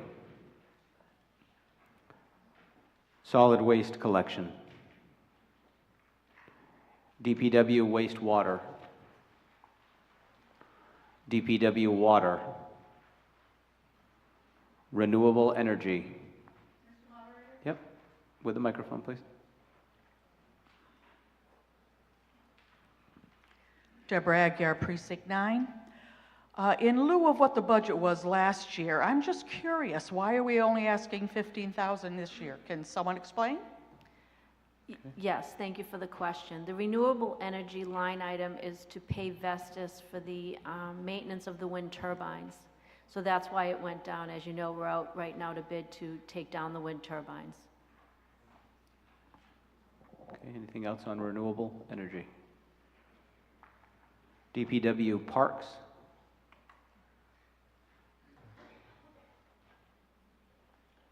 Ms. Lichtenstein? Leslie Lichtenstein, Precinct 8. I just want to put in a plug for the DPW. After all the storms we've had, these guys have been out taking out trees all over. I think they've earned every dollar we give them, and I think we owe a big hand of applause to our DPW for all the cleanup they've done.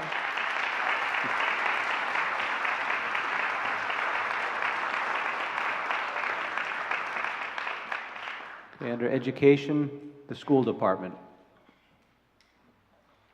Upper Cape Vocational School. Under community services, senior services. Veteran services. Human services. The Falmouth Public Library. Was there a hand on something? Yep, see if we could stand up. Yep, microphone's back there. John Nolan, Precinct 1. I just have a question on human services. Why we're still maintaining the same budget for mental health and substance abuse? I should think with what we're seeing the last year in this town, we should really be spending a lot more money in those two areas.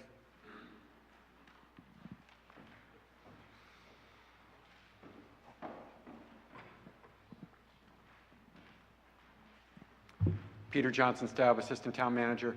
So we just received some good news with respect to a federal opioid litigation, class action litigation that the town is a part of, that will be providing a recurring funding source in the form of a grant. And so we, as I said, we just received that news, I believe it was last week, so we will have some additional resources. Those funds will, by law, be targeted toward mental health and substance use issues. So we do have a supplemental source of funding to address that issue. Yep, Ms. Braga. But just to answer sort of a more general question, the way that those funds are distributed are through grants. And so those are grants that our human services gives out to other organizations that come through an RFP process to apply for grant funds. So we try to leverage those funds through organizations that are specifically targeted on those issues. So that is in our community directly spending money through our department on that particular program that we would run. These are programs run by other organizations targeting those issues, and those are grant funds, and we've done that for the last 3 or 4 years. It was a change in the way funds were distributed. Okay, Recreation Department. Beach Department. Townwide expenses, retirement, unemployment, health insurance, life insurance, Medicare tax, other employee benefits, court judgments, town insurance, debt service, long-term excluded debt, long-term unexcluded debt, short-term debt. Any further discussion on the budget? Mr. Hargraves?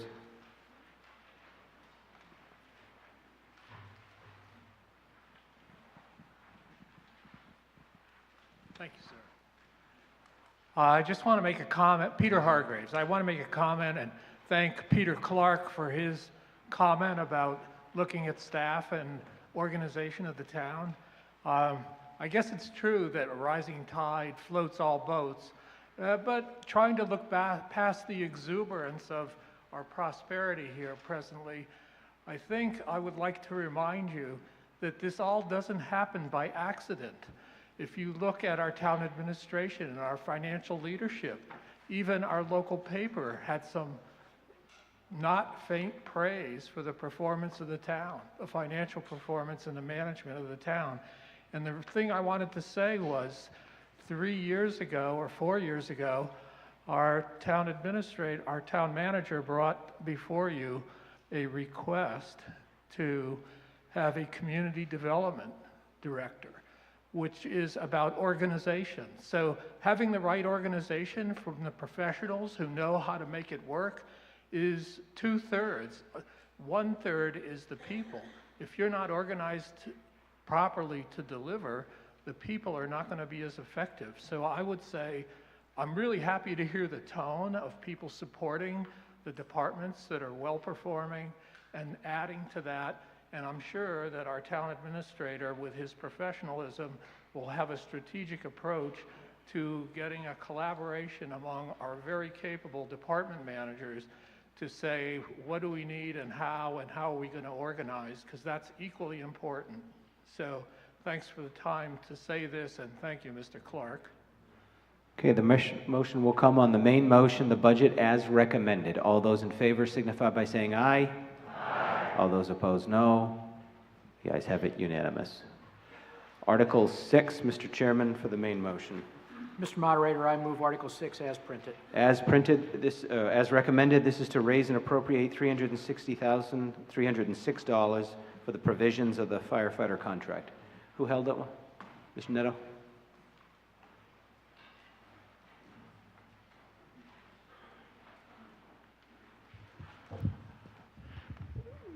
Joe Netto, Precinct 9. I held this article so that we could get some information on the firefighters' contract in regards to staffing. If you go back to July 1st of 2020, that was the first day that the contract went into effect, where we had to have 2 men per vehicle when it left the station for safety purposes, which I'm sure we all support. But then we came into a nightmare of numbers. And I'd like to make sure that I mentioned before this that I met with the fire chief, and we went over these things last week. The problem with the contract that we signed for July 1 of 2020 is we didn't have enough staff. And because we didn't have enough staff, per se, and this is a very complicated, I spent hours on this, and it's very hard to understand the staffing of the fire department, because you come up with the exact numbers, so many men per station, so many stations, and then you have to figure in attrition of sickness, disability. So if you need 5, you probably have to hire 8, 3 extra, so to speak. And I don't want to get into the nitty-gritty of the staffing. But the crux of the problem was in that contract, there was a 14. We used to be 10-man minimum for years, and it became 14. And then you take whatever number it takes to keep the stations open, and there were 4 different shifts, A, B, C, D, and you multiply that by 4, and that's the exact minimum that if everybody showed up to work, we could keep the stations open. The only problem with that is, because there wasn't enough people, and the 14 number was too small, with 6 at headquarters, 4 at East Falmouth, there's 10. Now you had 2 in Woods Hole and 2 in North Falmouth, and the West Falmouth Fire Station didn't have any firefighters inside of it. So the solution to that problem was to do a volunteer overtime. And some days it's staffed, some days it isn't. A year ago, a town meeting member asked how much it cost to staff the station in overtime, and we didn't have the figures. So I met with the chief, and very graciously, he provided the figures. For FY21, for that year, it averages $17,000 a month, or $204,000 for overtime. I asked him to give me the first 6 months of this year that we're in, and we are averaging $33,000 a month for 198,000, that figure times 6. So my question has to do with the new contract that we have in front of us, and we couldn't get the contract until the Board of Selectmen ratified the contract, and they do that under executive session, and then you have to wait for the minutes of the executive session to get published so we can be made public. So I'd like to ask the chairman of the Board of Selectmen if in this contract that 14 minimum firefighters per shift has been raised. So to you, through you, Mr. Moderator, to the chairman of the Board of Selectmen, what's the number, Chairman Brown, in this contract that we're voting on tonight and that your Board of Selectmen have ratified? I believe they're still at 14, Mr. Neto.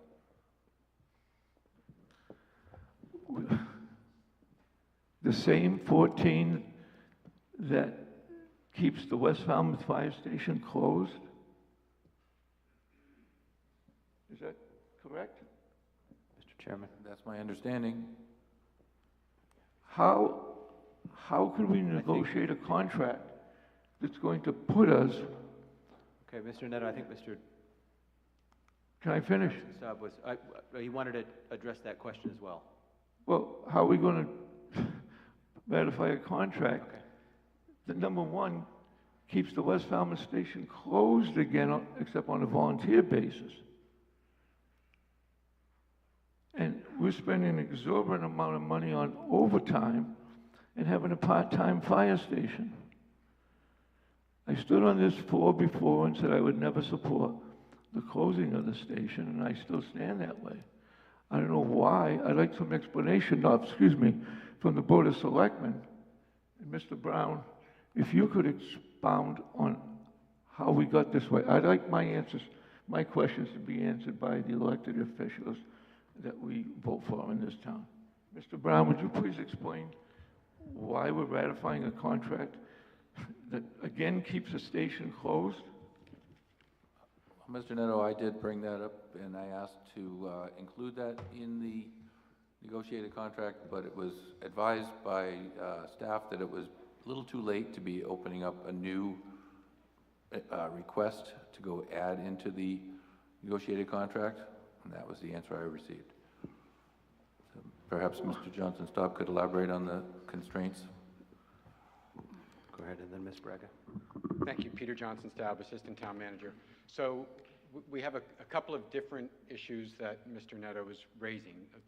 To begin with, I want to make sure that everyone's clear that the significance of the number in the union contract in terms of minimum staffing. That doesn't represent what the town or the fire department's goal is for staffing at the beginning of the shift. The only significance that the number in the union contract has is it provides the chief with the authority to mandate overtime.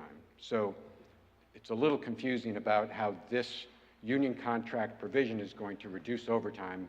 It's sort of the opposite, but more to the point. When the firefighters work 24-hour shifts, so when the chief is mandating overtime that's not able to be filled with the available staffing for that shift, what we're talking about is a firefighter working 24 hours and then having to work another 10, 12, or 24 hours on top of that. So I think it's pretty readily apparent that that's not the ideal way to staff a fire department. The way to increase the staffing levels in the fire department to fully staff 5 stations as we have now, or in compliance with the select board's adopted policy to ultimately staff 6 fire stations when the Hatchville station comes online and before a new north and west fire station comes online. The way that you achieve that is by increasing the number of firefighters in the department in the budget. And then there's a time lag of about a year to fill that position and have those individuals fully trained and available for shift strength staffing, as it's called. So it is, it was not deemed the right time because we did not have sufficient staffing levels to routinely be able to hit that 16 firefighters at the start of shift to then have the companion union contract provision that authorizes the chief to mandate folks to work overtime if needed to fill 16. That day may come as we staff up, and the board, again, has adopted a policy. And actually, if I could ask for that, oh, is it available? So the select board adopted a policy just, that actually should say March 28th. The select board adopted this staffing policy, and it acknowledges the development patterns have changed, population concentrations across geographic areas of town, recognizes improvements to fire and rescue department facilities and staffing are overdue. The board anticipates a time when the town will operate 6 fire stations until a new station is built to serve north and west, and again, that presumes approval of funding for a Hatchville station. And the board directs staff to prioritize hiring sufficient staff to operate 6 stations. So that's your solution. If the concern is to staff the 5 existing stations we have now and ultimately staff 6 stations, we suggest the solution to that is to add additional firefighters. We have, in fact, thanks to this board's generosity, added 20 firefighter positions since the year 2012. 20 additional firefighter positions since the year 2012, and the board is committing to adding more so that we can staff 6 stations. Thank you. Ms. Braga? Yep. Just, I think it's really important for us to just recognize that this, bless you, the idea of the contract number is a red herring. The contract number could say 20. If we don't have men and women to staff those positions, then it doesn't matter what that number is. The problem is, and Mr. Netto and many of you in here know, we have been chronically underfunding for many, many decades our fire and rescue. In the last few years, we have been trying to make that up. The override went a long way towards that, but it takes from the hiring process until someone is shift strength and they can be added to those numbers that the chief can pull from at start of shift. It takes about a year. You don't hire someone and they go to work the next day. That's not how this particular field works. So just like when someone, onboards for the police department, there's academies, there are many steps before that individual is considered shift strength. So this body, and then the town of Falmouth, took the huge step of voting an override to help build in to the deficit that we've had for a long time. We have also tried within the regular budgetary process to fill in. Until we have enough people, shift strength at the start of shift for the chief to call on, we are gonna have the problem whether the contract says 16, 22, 55, it doesn't matter. And we cannot, I hope people understand that these are our personnel who we expect to show up when we have an emergency and respond with the very best level of skill and professionalism. If we are forcing individuals to work multiple overtime because we don't have enough folks and we're sticking, very black and white to this idea that we have to have meet this particular number every single start of shift, when we don't have enough, baseline staff, firefighters are not going to stay here. This is an employees market across the board. They're going to go to other communities. So we are balancing all of those pieces. So we're trying to make up for the fact that we have really been in a hole for a long time. So this board has talked about this issue probably more than any other issue in the 6 years that I've had the privilege to be here. And it's an important one because it really goes to the fundamental, public safety discussions that we have. But the goal, and this board voted a very specific policy to say, we know there will be, if town meeting votes and the town goes forward with Hatchville, we will be operating a 6-station model for a while. That means an enhanced number of individuals we are going to need in order to staff 6 stations until we're able to build a new Northwest station at some point in time. And the board has committed to that. We cannot make firefighters appear. We can just keep building into a budget and keep prioritizing that we're going to hire more and more and get those individuals so that the chief can have that shift strength. He can, if he has enough folks, he can have it start at 16. He can have it start at 18. That number is simply when he can mandate overtime. And anybody who's run a business knows part of what you have to do is manage, employees. You have to keep, meet your goals of your business, but also keep your employees safe, happy, and healthy, or else they won't be your employees. So that's part of what this town is trying to do. Okay, Senator Beck. I have some other... Mr. Netter, you actually spoke twice, 4 minutes the first time, and then you had your second 2 minutes, so... Yeah, no, in the way back. Thank you, sir. Michael Heelan, I'm pretty sure Precinct 5.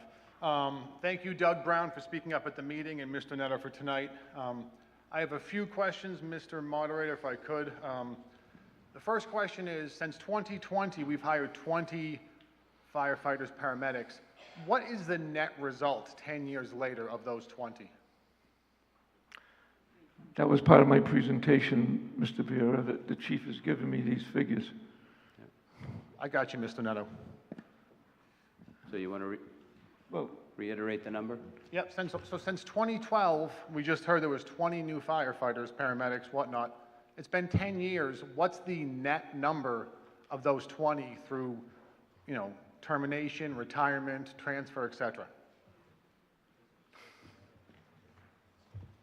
Chief, do we know that number, or somebody up here? Or? All right.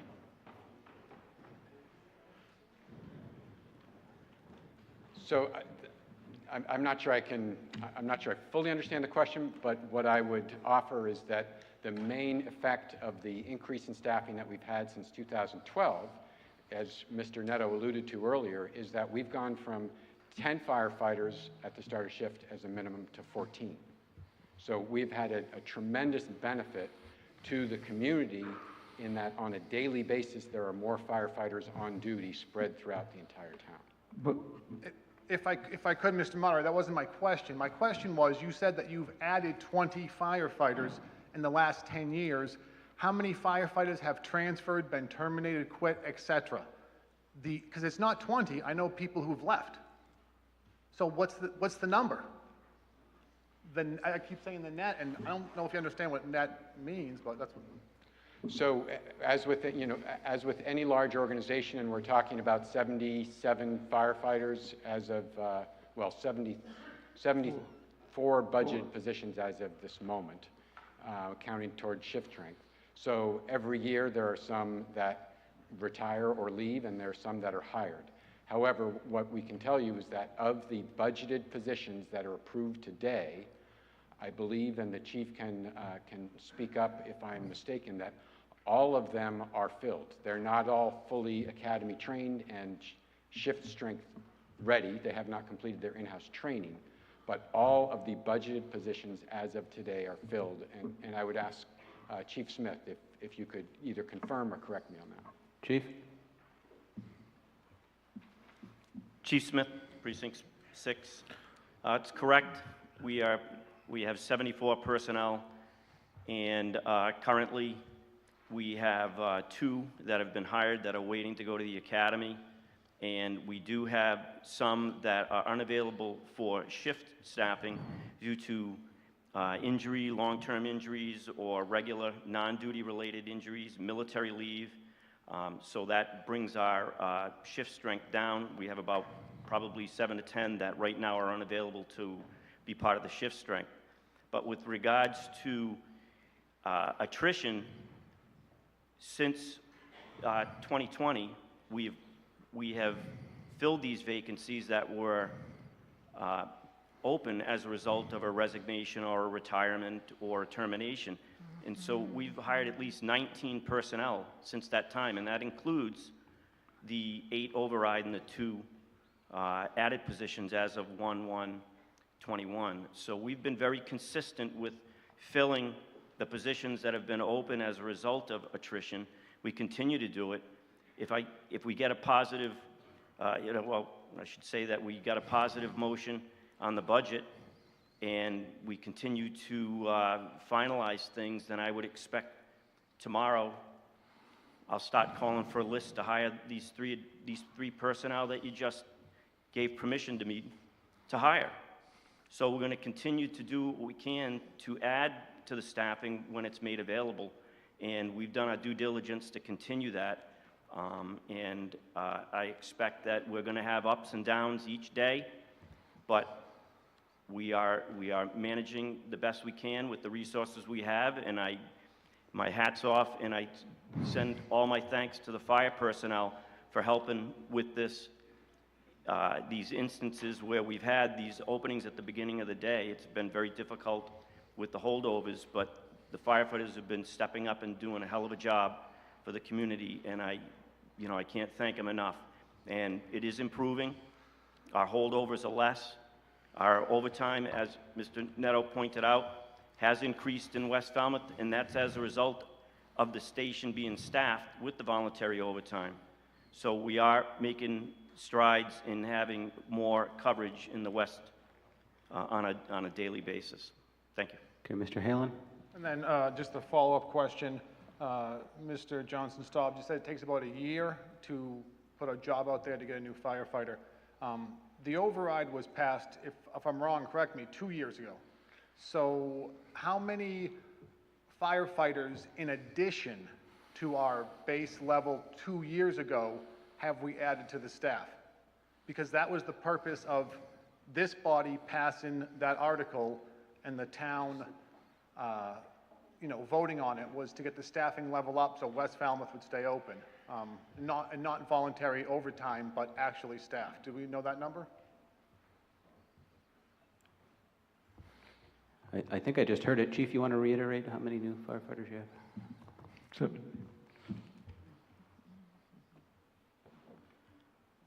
I got to kind of have that said back to me. I didn't understand what he... Since 2020, how many additional firefighters do we have? Do we have? Yeah. So we have 8 in the override and 2 additional positions that were provided, 1/1/21. So 10 new positions, Chief, and then that's 10 net, not 10 plus 8 left? That gives us a total of 74. As That's Mr. the total Jones said. 74. Yes. All right, and then my last question, I'll let you go. Are we doing anything to entice firefighters, paramedics to come to town, or more importantly, to stay in this town and not be trained and then go somewhere else? Yes, we're trying to push this article forward for the contract to be approved and funded. Good point, Chief. Okay. Mr. So Mayor? let's take, you've spoke twice. That's the rules. You can only speak twice on an article. You're on the Rules Committee, you know that. Okay, so the question will come on the main motion as recommended. All those in favor signify by saying aye. Aye. All those opposed, no. And it shows that the ayes have it by a majority, and the meeting will stand in recess for 15 minutes.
Falmouth Community Television's coverage of town meeting is sponsored by the following corporate underwriters.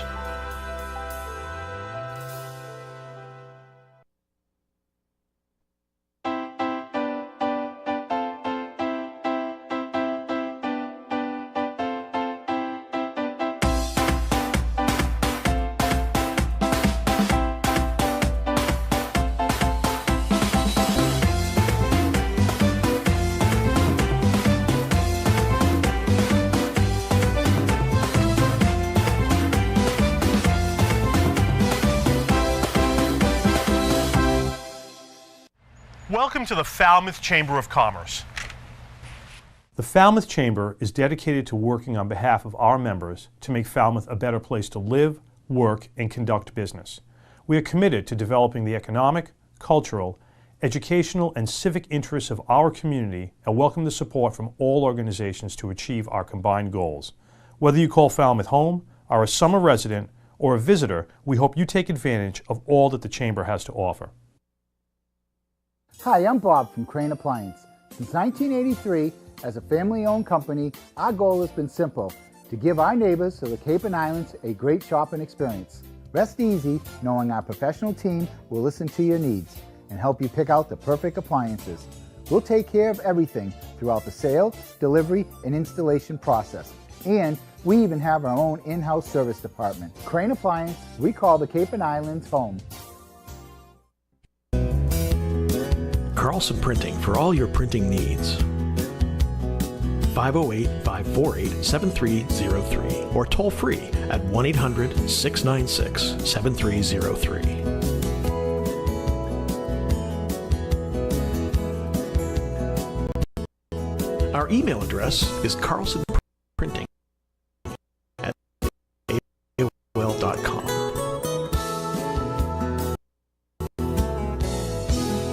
Carlson Printing for all your printing needs.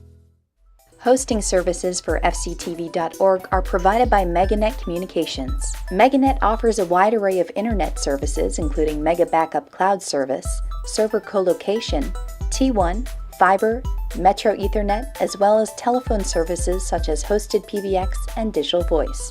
Their #1 goal is to keep your communications network up and running and allow you to focus on growing your business. 877-634-2638 or meganet.net.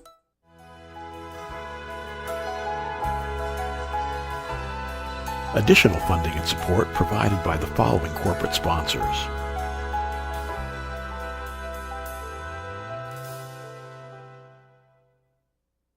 Francisco Tavares Incorporated is proud to be celebrating 70 years providing both residential and commercial landscaping. From landscape construction, maintenance to site work for over 70 years, our professional crews deliver a full range of landscaping, masonry, and yard enhancing programs. 508-548-0911. Main Street Gallery and Real Estate, a family-run art gallery and real estate agency located on Main Street in Falmouth, focusing on local and regional fine art. Main Street Gallery and Real Estate, 774-763-5441. The attorneys at Oppenheim & Nickerson LLP have provided legal services in Falmouth for over 36 years. We advocate for our clients and work to provide quality representation in the areas of business and corporate law, real estate law, estate planning, and estate administration. 508-548-8255. Barrett Plumbing and Heating offers expert plumbing, heating, and air conditioning services to all our residential and commercial customers on Cape Cod and surrounding area. We are a full-service plumbing specialist offering professional workmanship to suit your budget. Whatever your heating or plumbing need, you can always count on a job that's done right. Hamilton Tree and Landscaping has been proudly serving Falmouth and the Upper Cape since 1978. Located on Route 151, we're available for all landscaping and tree concerns. Appreciating your property is our motto as we continue to keep your tree and landscaping needs our top priority. At A&A Paving, we believe in providing customers with quality products supported by excellent service. We provide commercial and residential seal coating, asphalt paving, and repair services for Cape Cod and southeastern Mass. A&A Paving, 508-540-4944. Calfee Insurance, offering insurance policies for your car, home, business, life, and disability. Calfee cares about all your insurance needs. 508-540-2601 and online at calfeeinsurance.com. BSS Design has been providing civil engineering, land surveying, and permitting services throughout Cape Cod and southeastern Massachusetts since 1987. BSS Design, 508-540-8805. Liam Maguire's Irish Pub. With a newly renovated dining room, it's what an Irish pub should be. Main Street, downtown Falmouth. Eastman's has been Falmouth's hardware store since 1913, with a newly added retail space providing kitchen accessories and gourmet foods. Our friendly staff is available to assist you with your hardware and kitchen needs. 508-548-0407. Carpet Barn, Carpet One Home Showcase, a local family-owned business offering all your premier carpet and flooring needs. They also feature tile and vinyl floors, area rugs, window treatments, and kitchen and bathroom cabinetry, serving you at 4 convenient locations.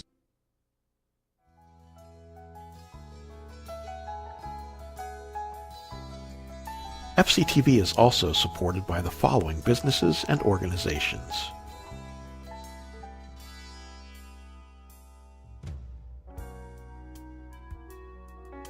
Simply Hearing, Audiology and Hearing Aid Center, 508-548-8123, simplyhearing.net.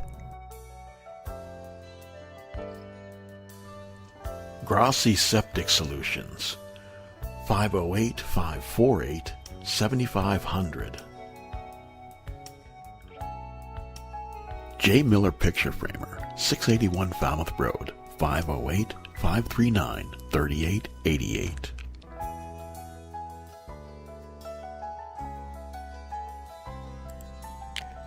The Annie Hart Cool Team, 508-868-0664. Dalpy Excavation Incorporated, 508-548-9788. info@dalpyexcavation.com.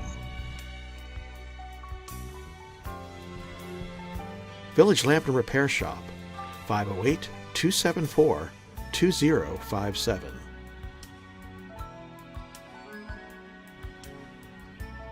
Nobska Lighthouse and Maritime Museum, friendsofnobska.org.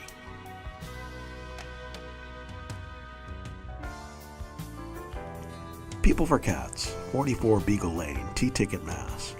508-540-5654. info@peopleforcats.org.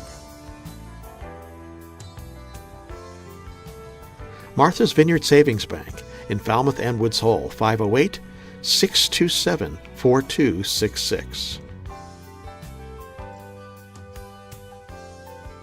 The Falmouth EDIC, falmouthedic.org, 508-548-7440. Partners Technology, Voice and Data Solutions, 781-930-5000. Wacoit Congregational Church, 508-548-5269.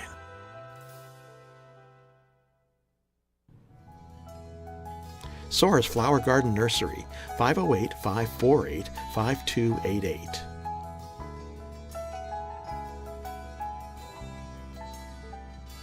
M. Duffney Builders, 508-540-3625.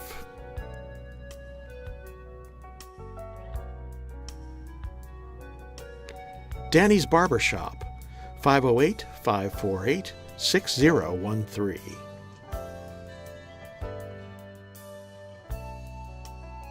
David Rogers Electric, 508-274-2057.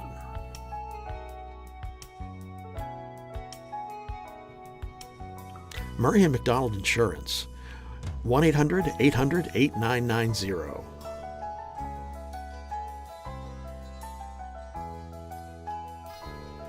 Chapman Funerals and Cremations, 508-540-4172.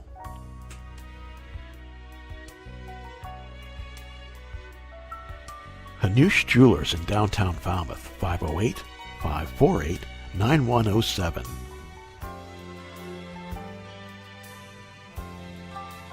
Mahoney's Garden Center, 508-548-5655. 4842. The Cape Cod 5, 508-457-5252.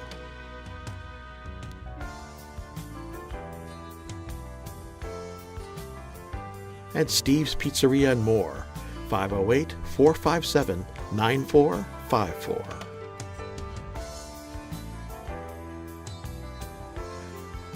Additional support provided by Stop and Shop, Windfall,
Please come forward, take your seats so that we can reestablish a quorum.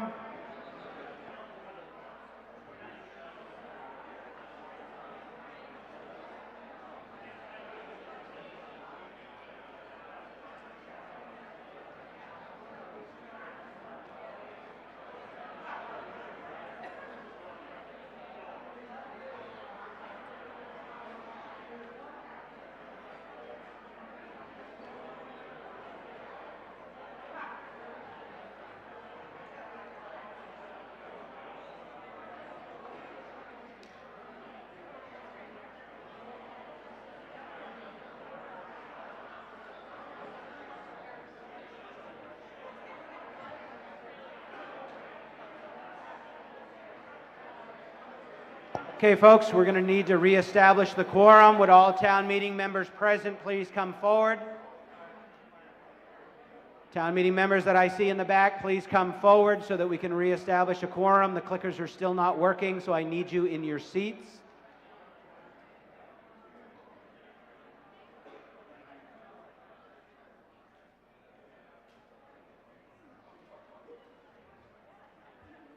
Town meeting members, if you want to be counted for the quorum, please come into the auditorium.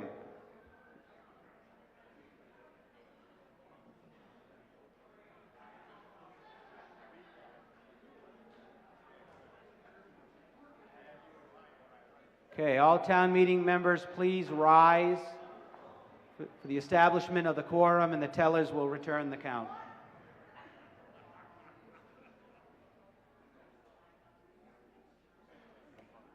Sorry about not having a snack at the break. We haven't done breaks with snacks for a couple of years, and it just didn't work out tonight, but we'll fix that in the future.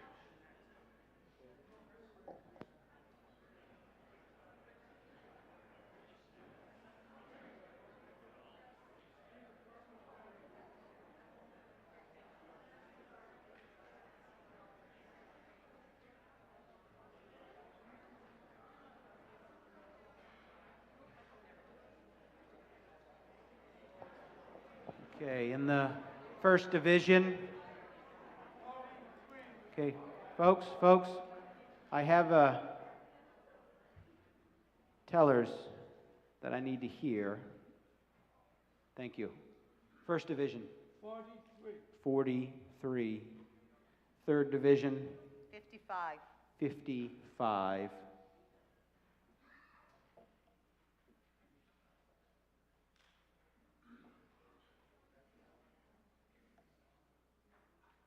Second division, 69. By a counted vote of 167 members, we have a quorum and we're back in session. We are now going on to Article 10.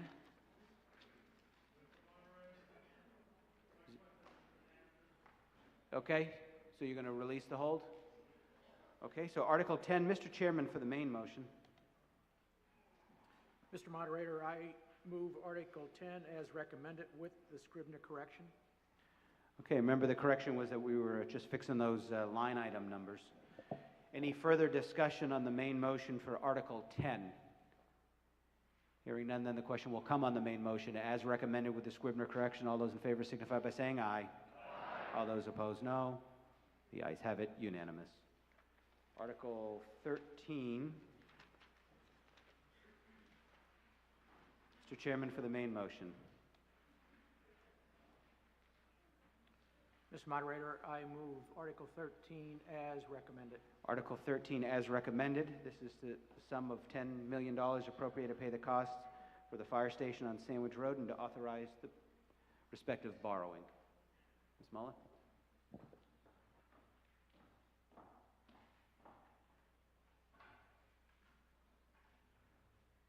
Thank you, Mr. Moderator. I'd like to ask the architect and the building committee to come down. We were going to give a presentation.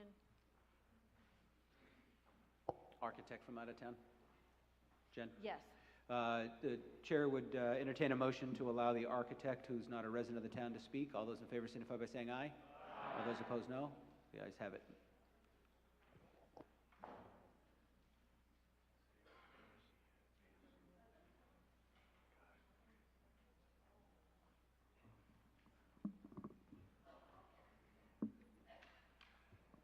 Thank you, Mr. Moderator. Julian Suso, Falmouth Town Manager. And as I see architect and other members of the building committee joining us here, this is, of course, the presentation on the Sandwich Road Fire Station. We have some team introductions, which I'll go through very quickly. I know those are difficult to read. Our building committee members are Chris Simler and George Rogers. They are our co-chairs. Boyd DeMello, Patrick Callahan, Mark Finneran, Peggy Nickerson, Christian Valley, and John Elliott. Staff members, myself, Jennifer Mullen, our finance director, Greg Endicott, our facilities manager. And in the Falmouth Fire Rescue Working Group, we had Fire Chief Tim Smith, of course, Boyd DeMello, Fire Inspector, Michael Mueller, firefighter, happens to be the president of our fire union, Scott Thrasher, Deputy Fire Chief, and Jerry Martin, our fire alarm supervisor. And then with the Vertex companies, we have John Lemieux, Executive Vice President, Stephen Kirby, Project Executive, and that's our owner's project manager. And with Context Architecture, Jeff Shaw, Principal and President, and Ellen Light, Project Manager and Architect. That is our team that has brought this project forward to you this evening. And now I'll turn it over to our co-chairs, Chris Simler and George Rogers. Chris? Thank you. Chris Simler, Precinct 1. We organized in July, and it's been a fast-paced effort, but a very thorough development of our program. Town manager just went through how we organized. One of the key things we did was a space needs study that Context was part of. This is where we did a deep dive into the needs of this future fire station based on the operations of the fire department. And part of that effort on this committee, which has been really a pleasure to serve with, we have half the people that are fire personnel operations knowledgeable, then the other half are buildings, construction. So I think we brought the best of both worlds together for this building committee. We had a public information session, got a lot of great feedback. We presented some conceptual designs and budgets to the Board of Selectmen. We completed the schematic phase, or about 10,857 square feet, and that was based on the study needs that Context did. Initially, this fire station will house one fire truck and one ambulance, but it's also, as the chief will get to, we'll talk about what else can be stored there that the town needs for their equipment. We're looking at an overall project budget of 10.8, 800,000 was already committed, so we're seeking 10 million to construct this facility. And part of the things as part of our job is to understand like what the cost drivers are and how we can save some money, because in this economy and the supply chain, things are really dicey. So in order to do that, we're looking at revising the apparatus bay doors. We have 6 needed doors. So there's an idea to do some roll-up doors and some folding doors, or do all roll-up doors, and there's a cost savings. Masonry, we're looking at deleting it and using fiber cement siding at a lower cost, but it's still durable. Floor finishes, looking at deleting the epoxy and using a sealed concrete. Site work and landscaping, we're trying to be a minimalist without like granite curbing, and really try to put the money into the building. And then we're also looking at potential square foot reduction between 500 square feet to 1,000 square feet. So those are our cost budget savers to ensure that we get to 10 million and under if authorized. So right now I'd like to turn it over to Jennifer. Thank you, Chris. So the budget, the construction costs are at 7.5 million. We're looking at the list that Chris just went through. We're looking at doing some, conducting some value engineering to bring that down by about 625,000, which will change the amounts for the contingencies and the escalation. As you can tell, we do have contingencies and escalation in this budget. As you know, this is a, costs keep increasing. It's somewhat of a volatile market, so we're trying to keep up with that. We have soft costs, which includes the architect, project manager, furniture, fixtures, and equipment, and things of that nature, and we do have a soft cost contingency. So the total costs are, we will get around 10.77, and we had the 800,000 that's already been appropriated last year, and so we're looking at around 9.9 right now. Now we're early on in the process, so this is something that's fluid, and the changes that we can make now is extremely helpful as we get through design, development, and construction documents, so we can make sure we'll get 2 cost estimates as we go along, and if they come in a little bit higher, we'll do a little bit more value engineering. And so this is a chart, and I apologize trying to spread this out and make this presentation a little bit more visible, but you can see the black line, the black bars are the existing debt, and so all these other little bars are our projects that we're looking at and how they may fit in the debt drop-off. So the 10 million fits in the town's debt drop-off. So the town, as you know, has a debt drop-off policy, which means that we want to pay around $10 million every year in excluded debt. And as we pay down the principal, the interest decreases, and it creates this window. And then within that window, we can incorporate other projects, which would be our wastewater and the fire station. So here, as you can, just as you look at the graph, some of the color codes, you have the T-Ticket School roof in there, which has already been authorized. We have the fire station, we have the wastewater treatment plant upgrades, we have the sewer expansion and Bourne's Pond. We still haven't finished that, but that all fits in. You see a little bit of an increase in like 2 to 3 years out, and that's when the sewer will be finished, but we do have some debt stabilization to kind of stabilize that debt. So this is within our financial plan. So I'm going to turn it over to Jeff Shaw, our architect, and he's going to walk you through the building and the rest of the presentation. Thank you. My name is Jeff Shaw. I'm principal at Context Architecture. So the slide you're seeing now is the project site, which means you probably can't see that little orange button,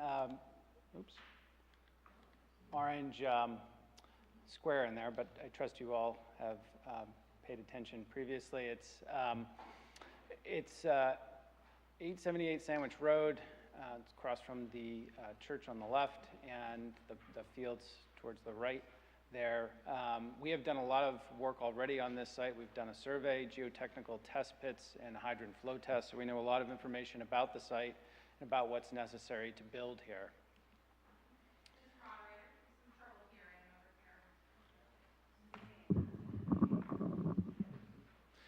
The site is currently wooded, as you can see in the photos. Is that any better back there? A little. The site's currently wooded, as you can see in the photos here.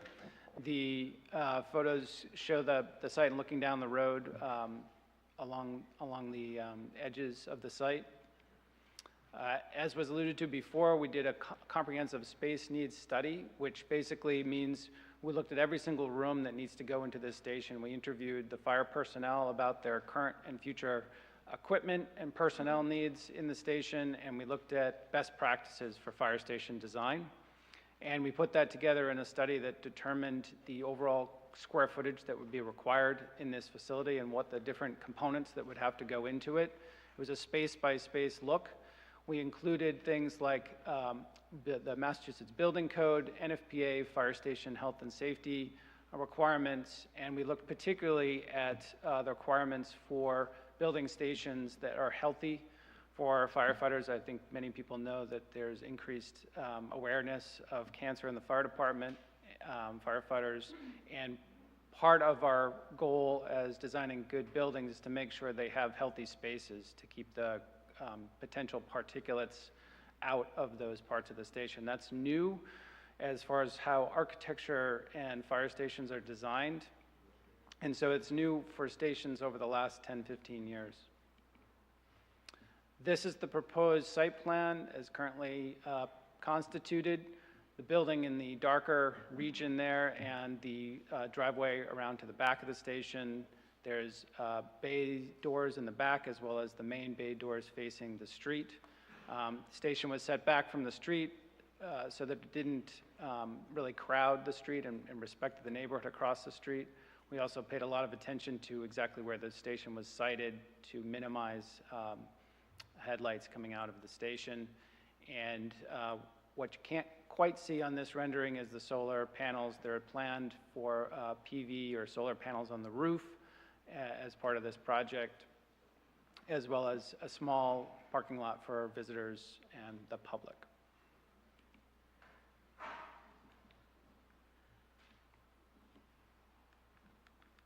There we go. Floor plan here, the apparatus bays on the right, 3 bays. You can see the trucks laid out there for both current and future apparatus to make sure that this station is good for the future. We've also planned... Okay, excuse me, sir, we have a 10-minute opening presentation, so I just need to know how much longer you need so that we can get the vote. Just maybe a minute. Is there any follow-up after him, or just 3 minutes? Okay, there's a motion for an additional 3 minutes to finish the opening presentation. All those in favor signify by saying aye. Aye. All those opposed, no. The ayes have it. Go ahead. All right, so in addition to the apparatus room, there's fire storage spaces and the decontamination space, which is the very middle of the station. There's actually 3 different spaces associated with decontamination. And then the bedrooms and living quarters off to the left. And then the public entry is towards the bottom of the page there with a couple of offices for staff reporting. And then the wellness space or the gym in the back of the station. There's a couple of renderings that we've done, artist renderings showing the station from both sides as you approach it. This is the apparatus side. The building has some masonry, as was alluded to before, that's currently in the design that could potentially come out and be all fiber cement. And then from the other side, showing more of the living quarters side of the building, public entry here has less masonry, more clapboard style siding. As I said, we've done a lot of work already, but there's much to do, including completing the design for sustainable aspects of the project and going through all of the mechanical systems, plumbing systems, engineering, as well as the remainder of the design phases.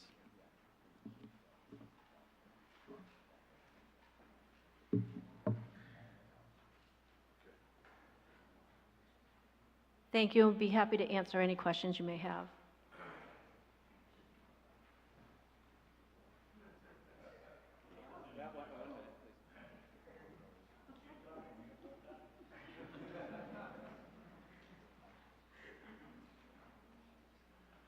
I do want to take a moment to thank the very distinguished group that we're privileged to have serving on the Sandwich Road Fire Station Building Committee. They bring a wealth of experience in construction, design, management, procurement, which has served us well. And we very much appreciate that service, working with all of us collaboratively. Okay, sorry about that. I thought I had 3 minutes. All right, discussion open on Article 13. Yep.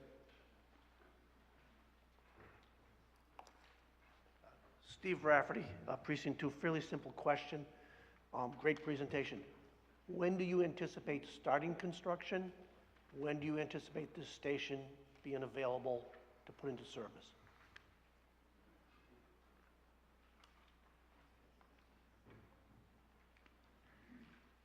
Steve Kirby with Vertex. As Jeff alluded, we're early in the design process. We have to go to design development, construction documents, and then bidding, which right now the plan is to get this project out to bid in the mid to late fall so that we can start the beginning of next year, and we are putting about 10 to 11 month construction duration on the project. Okay, further discussion? Microphone to the left, please. Oh, up front, okay, yep. Paul Sellers, Precinct 6. I had a quick presentation here.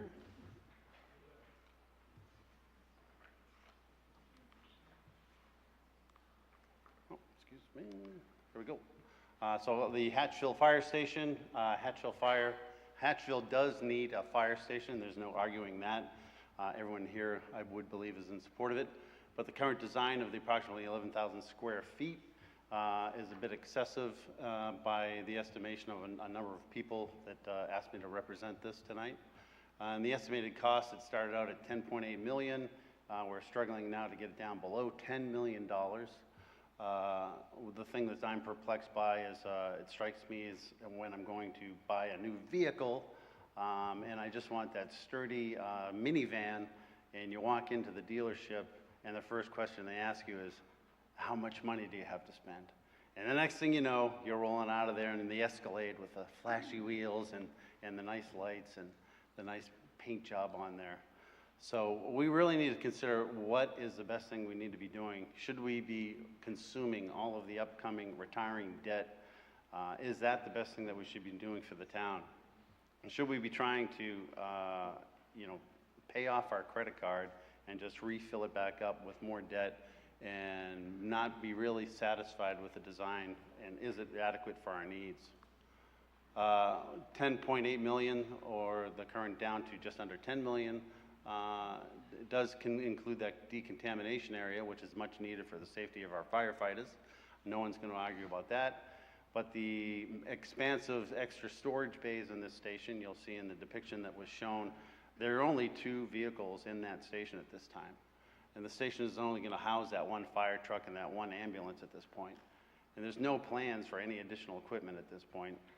And it could be decades before that space is used up, unless we use it for storage for extra equipment such as a boat. What we need to consider is a smaller design. The current proposal is most likely to exceed the debt drop-off schedule, and that was pointed out by one of our selectmen with the statement that I hope we can find enough savings. If we can't work within the 10 million, we may have to come back and ask for more money. This sounds like a Falmouth High School project. So an alternative proposal that was brought up was to actually consider, why don't we set a benchmark of $6 million for a starting point for the fire station? Design it to work within the future expansion, future needs of expansion. Design it so we can add on to it. If we need extra bays in the future, we'll add on then. Make sure we place that building and allow it on the site so you can allow for that type of expansion. Use the remainder of the drop-off for other things that we are in desperate need of. Fire apparatus. The West Falmouth station, we keep augmenting with a used fire truck. There's other apparatus needs for the fire department. Certainly there's station repairs at North Falmouth and West Falmouth that should be considered. And the police department and DPW needs are also still out there. There's no reason why we should spend this $10 million of expiring debt on this 1 fire station. We have to, again, bring up fire staffing. I know it's a great subject everyone likes to talk about, but currently, with a good day, we're at that 16 number per shift. 2 of those individuals are usually volunteers for West Falmouth. But what does the future hold? If we are going to be committed to the policy that the selectmen have presented to us to make sure we're going to maintain those 5 stations and 6 stations when Hatchville comes on board, we're going to be needing at least 20 firefighters. Actually, it'd probably be more than that, because that doesn't include, as Mr. Netto pointed out, the staff that we need for illness, vacations, and attrition. So fiscal year 2023, I believe the number is we'll have 77 firefighters, which puts us at about 19 firefighters per shift. And hopefully in January of 2024, when the Hatchville station could go online, we're looking at more of a number of 22 to 24 firefighters to cover all of the stations. And I don't think we'll be prepared to cover all of those stations in the future. Another quote from one of our selectmen, and I'm sorry, Mr. Brown, but you get some great quotes. I hope our new policy will allay fears that there's some secret plan to close West Falmouth. The only way that would happen if there are not enough firefighters to man all the stations. A positive vote on this article will strain our firefighter resources and jeopardize other station staffing.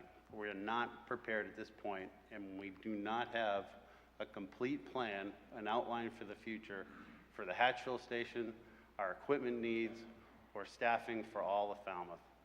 So I would respectfully ask that you vote no on Article 13 this evening. Thank you. Okay, the far back left. Ms. Lichtenstein, you're on the list. Mr. Netto, you're on the list.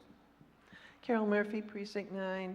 I wanted to ask the placement of the new Hatchville Fire Station, will that reduce response times in that area by how much?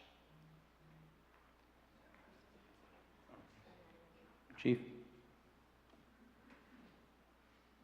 Well, Chief Smith, Precinct 6. Naturally, if there's a station in that area, any calls that we receive in that district that we're going to create for this station will obviously have reduced times. Right now, in order to serve that one particular area, apparatus or an ambulance responds from the North Falmouth section of town or the East Falmouth section of town. And it encompasses Ashumet, Pinecrest, towards, Joint Base Cape Cod, Sandwich Road, all in the, the Crane area, and then some. So we're hopeful that obviously, a station there is going to provide decreased response in that area. But I'm sorry, what is the response time now for that particular area of Hatchville, Sandwich Road area from North Falmouth or East Falmouth? I don't have those numbers. I would say that, whatever the distance is between, the stations right now would dictate that response time. But obviously, if you're driving from the North Falmouth station to the rec field, or if you're coming from the East Falmouth fire station to the rec field, that'll be several minutes. Thank you. And also I wanted to ask, as far as the construction, has the lumber costs have gone up, tripled by the time this station will be built. And I wanted to know if anybody's considered modular construction. Yes, we did look at many different types of construction in order to propose the design for this facility. Actually, early on, we looked at prefabricated construction and modular. We spoke to certain companies that do this. As you may know or may not, because it's a public building in Massachusetts, there's certain requirements for how you procure buildings and components of buildings. If we were to go that approach, it does create some particular circumstances that don't make it as cost-effective as it does in the private sector. But the particular construction concerns regarding a fire station raise the seismic classification for the building, so that is something that has to be added into the mix. To make a long story short, ultimately we found that there was no appreciable cost savings for the building of this size and complexity to be built in a modular construction. But we did look at it quite extensively at the beginning. It was part of the charge for our team. I wanted to ask you, built into that $10 million figure, is the cost now for the rise in lumber? I mean, when this starts, the cost is going to escalate by how much? We have cost escalation built into the cost estimating that was done by a professional third-party cost estimator, and who's done just about every building we've done over the last 30, 40 years, including many stations by other architects that have done fire and police stations. A lot of public projects. They have an excellent track record. This is, by all measures, an unusual time in the construction industry, and I don't think there's a professional here who could predict where prices are going to go accurately. That being said, I think we have done a great job of protecting the town by putting in contingencies and escalators for construction cost as we've seen the market fluctuate over the last 6 months to a year, and anticipate that that will continue to happen. It's across the board. It's not one particular sector. For construction materials, you hear it every day if you're paying attention to this, price increases going in. So this has been taken into account the best that I think any professional could at this time. Okay, next on my list, Mr. Netto.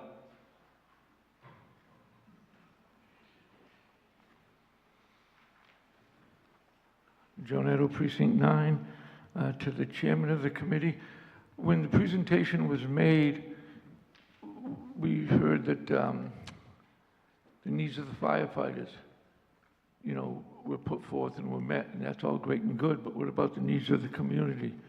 I think I share the same concept of this fire station as what Mr. Sellers presented you with, and I have some facts that I'd like to give you.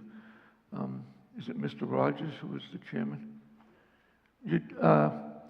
What were your marching orders that the selectmen gave you? Mr. Chairman.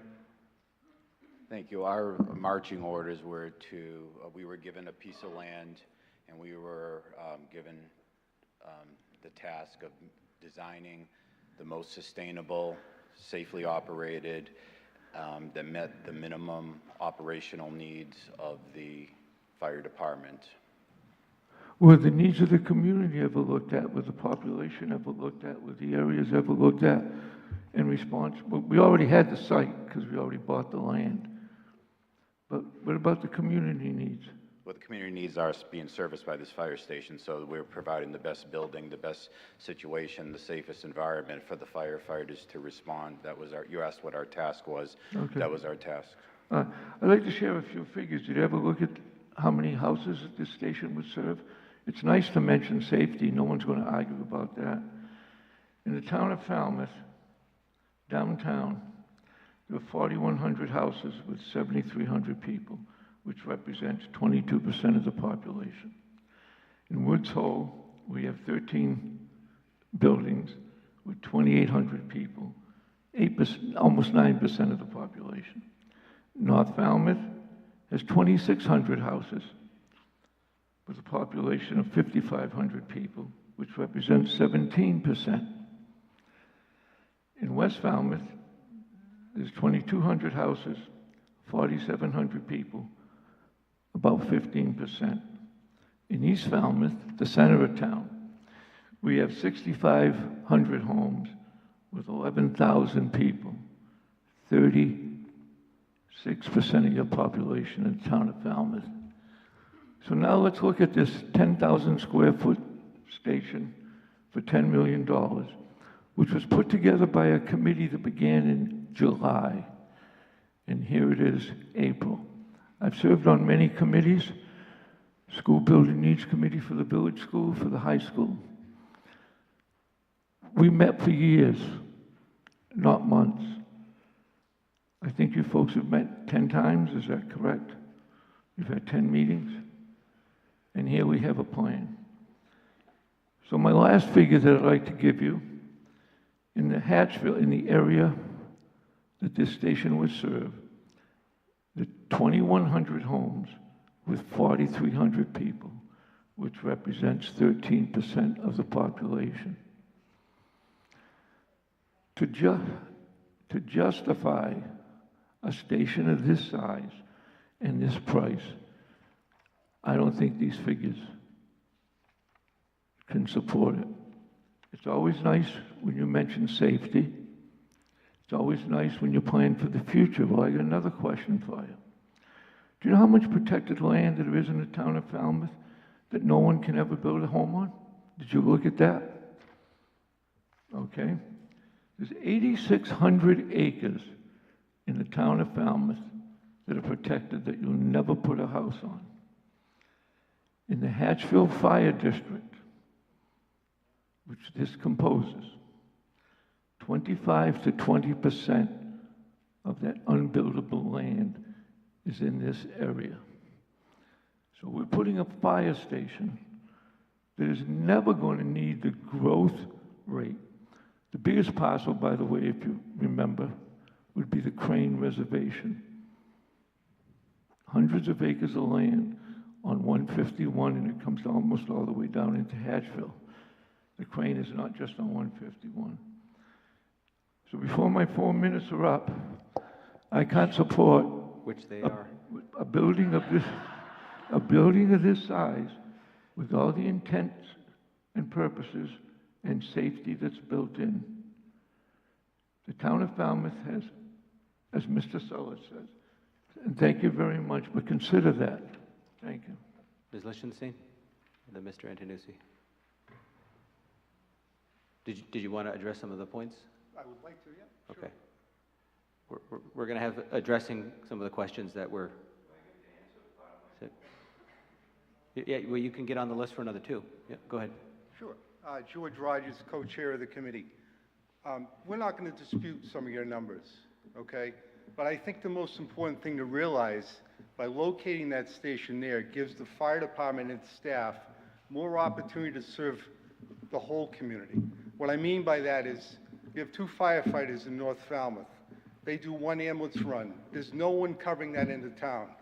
That response time now for our firefighters and our staff takes longer to get there. By citing an ambulance in that area is going to cut that response time in half. Now, I'm not a firefighter in this community, but I spent a lifetime being a firefighter and a fire chief, okay? And I've never, ever seen a station anywhere that has been not fully with every piece of equipment we have. I've spoken to the chief and the committee members and the town firefighters. Every station we currently have is full to its capacity. We're trying to build capacity for our community, okay, to protect our citizens.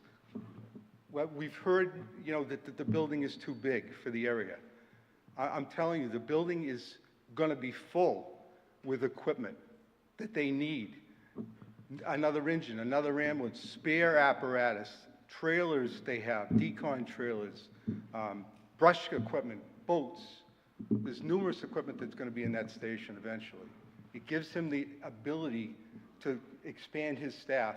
And if we talk about resiliency in West Falmouth and North Falmouth stations are old, if we have a problem in one of those buildings, he has an opportunity to move staff around and equipment into a space that's safe. Ms. Lichtenstein? I'll put you back on the list, Joe, but we have speaking rules. This isn't just cross-examination. I'll put you back on the list, and I'll give, yeah, you can speak again. Leslie Lichtenstein, Precinct 8. When I first saw that, I said, wow, that's a big building. But then 2 things occurred to me. One, Joe said we have a lot of unbuildable land in Hatchville. However, what we also have is practically the only left buildable land in Hatchville.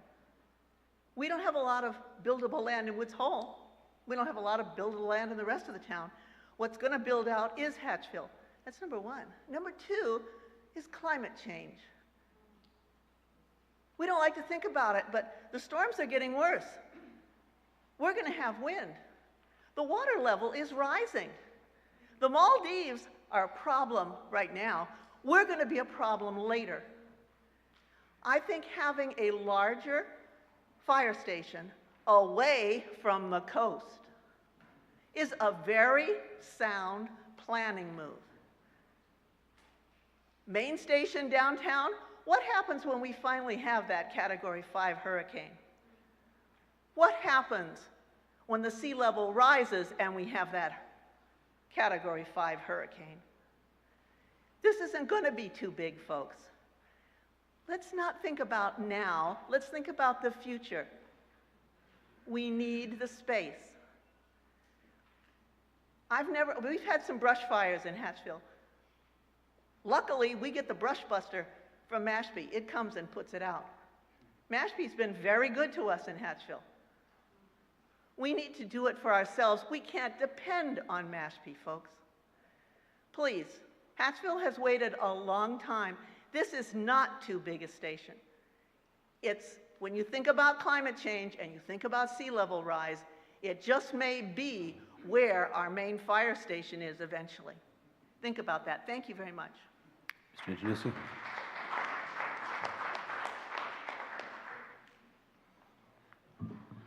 Bob Antonucci, Precinct 6. The beauty of town meeting is that we can disagree and we can hear different opinions, and we've seen that tonight. So I'm going to give you my opinion.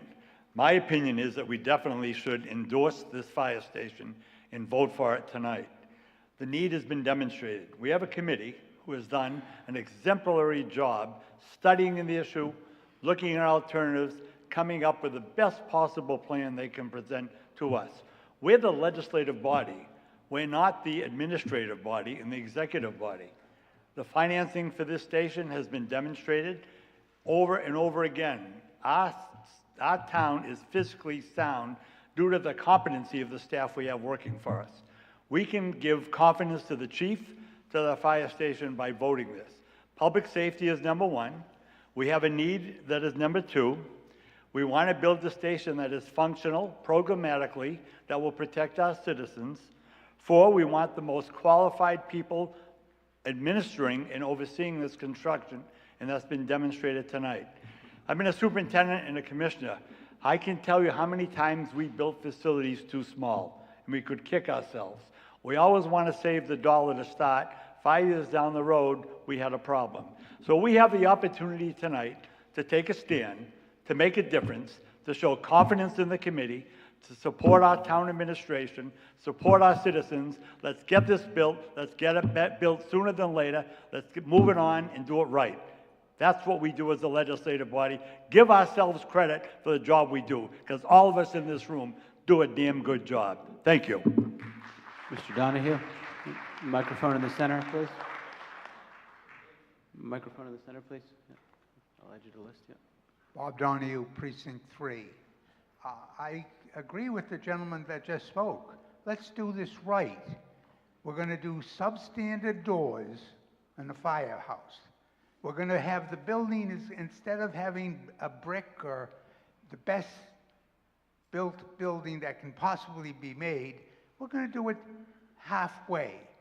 This is like, you know, someone who wants to build a house in the fancy section of the town but can't afford it. It's stupid. There's a budget that's an arbitrary budget to this building. Mr. Moderator, through you, I would like to know how much would this firehouse cost if we go top shelf all the way? What's the number? Is it 11 million, 12 million, 20 million? Well, Give me a number. Yeah, well, we need specs on top shelf. Well, we had it. They had this So that was top shelf, and Jennifer just said that was 10.8 million, according to the presentation. 10.8 million. And we can do it right.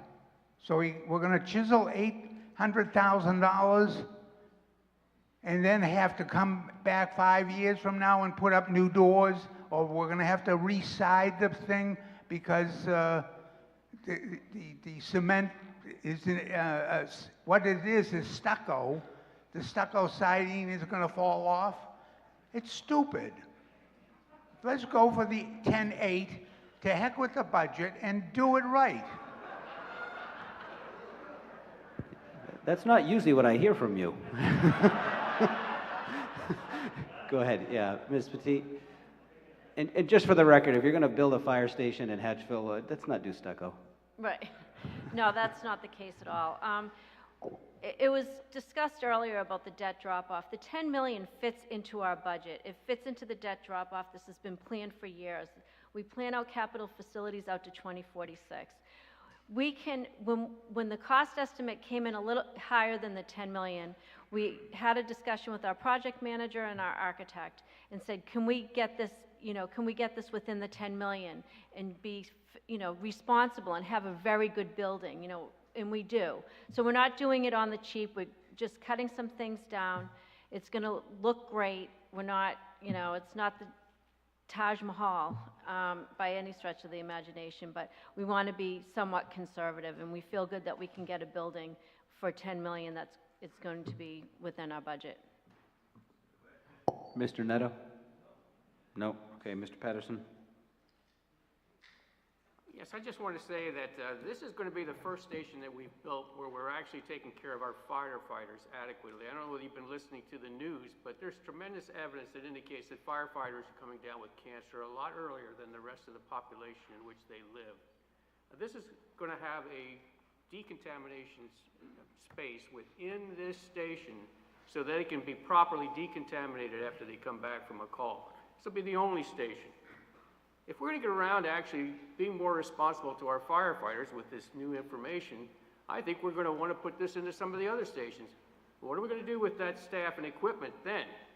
Well, if we build a station, it has a little bit of reserve capacity, and my hat's off to Chief Rogers for pointing out that, in fact, we are dynamically moving things around, and we need this space on occasion if we're going to renovate or augment the facilities of one station. We're going to need a little capacity somewhere else.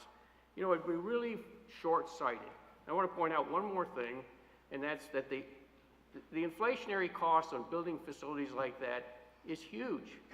If we put this off, or if we cut ourselves short and then have to build, an auxiliary station later on, it's going to be far more expensive than going ahead and investing now for a little bit of capacity, which will help assure that we can meet the needs, the firefighting needs of this community, for the next 5 years. And I don't think we can look at a horizon much further than that.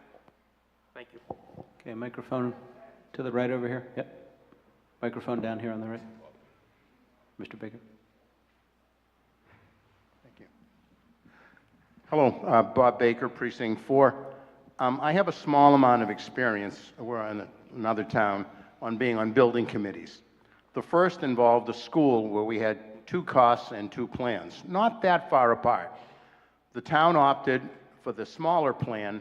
A few years later, we were adding portable classrooms at a lot more money than the larger plan would have done. I also was on a building committee of a fire station that housed 1 engine. We had to add 6 to 8 feet to the back because the engine didn't fit in it, and we had to add a small addition for a pickup truck. It was money very poorly spent. A few years later, they said, this is nonsense, and it doesn't work, and the town decided to build a new fire station to house what they really needed. But we wasted our money doing this 6 or 8 feet in the back and the small side for the pickup truck. So that is my experience with that. I rarely have ever heard anybody say, I wish I'd built that deck smaller, or I wish when I put the addition on my house, I built it smaller. I know there must be somebody out there, but I've never heard anybody say that. So thank you very much. Mr. Barker, I'm getting ready to paint my deck, and I wish it was a little smaller. But yeah, Mr. Diamond.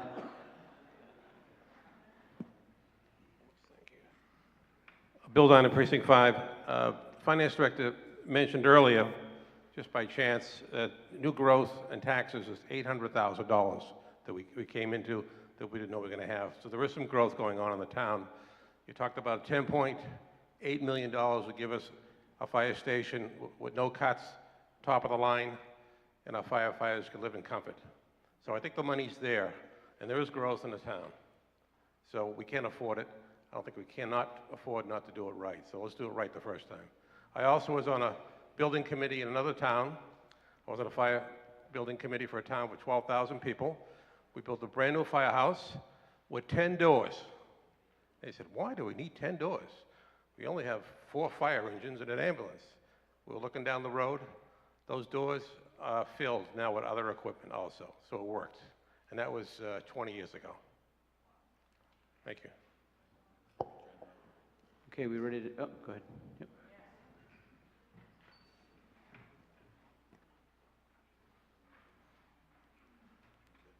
Hi, Peggy Nickerson.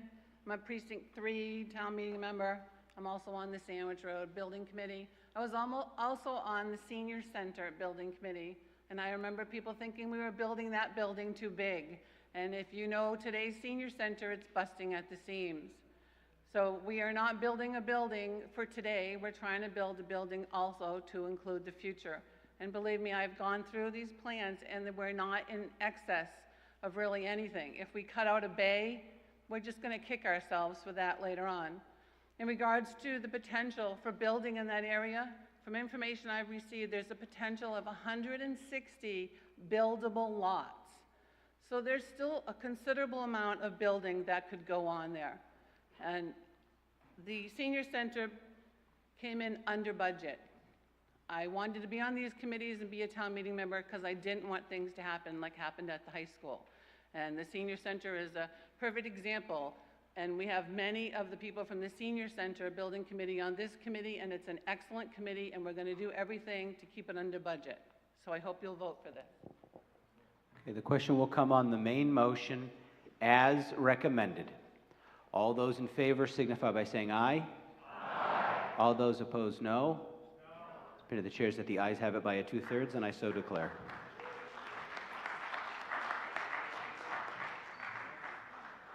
Article 17.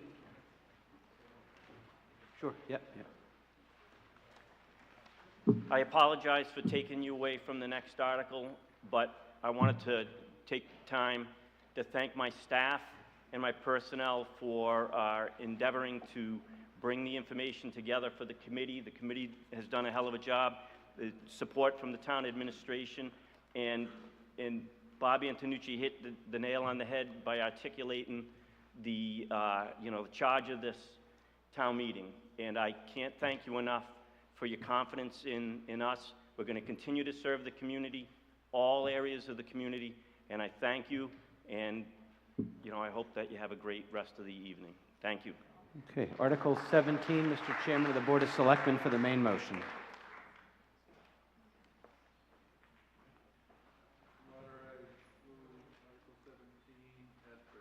Article 17 as printed, and Mr. Hargraves had held this? Yep. Did we, do you want to make a presentation first? Or do we want to see if he just has a question, or? Okay, yeah, no, so let's have the opening presentation. You're going to make that amendment, right? You're going to make the amendment, right? Okay, yeah, let's do it that way. We'll do the opening presentation. Mr. Hargraves actually has an amendment. Go ahead. Great, thank you. Alan Robinson speaking, chair of the Solid Waste Advisory Committee, and really speaking for not just the Solid Waste Advisory Committee, but for the town administration, and including the Department of Public Works. We're here to ask your positive vote for the article for the collection and recycling of waste materials, as stated in the article. There's 7 elements to the article. It's authorization of the mandatory programs for recycling that are required by the state of Massachusetts. It's to give the Board of Health the authority to adopt and amend such rules and regulations, including implementing the mandatory program for recycling or composting. And the rules and regulations shall govern all aspects and shall govern and apply to owners and occupants of all properties, business, institutional, and residential, and requirements for private haulers. Oh, and I forgot, it's late in the evening and I forgot the slides. The rules and regulations shall determine the categories of waste materials to be segregated. The rules and regulations may include temporary suspension of waiver provisions for cause, if that case comes up. The rules and regulations require that the Board of Health hold a public hearing with sufficient notice when those rules are posted for that hearing. And any rule or regulation which requires the use of DPW facilities shall require the consent of the Select Board.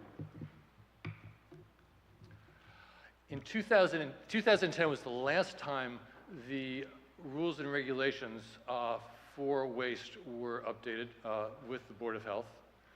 2018, you approved Article 28, which was proposed by the Solid Waste Advisory Committee, asking the Select Board to develop a comprehensive recycling bylaw with mandatory recycling and bundled services in compliance with Massachusetts waste bans.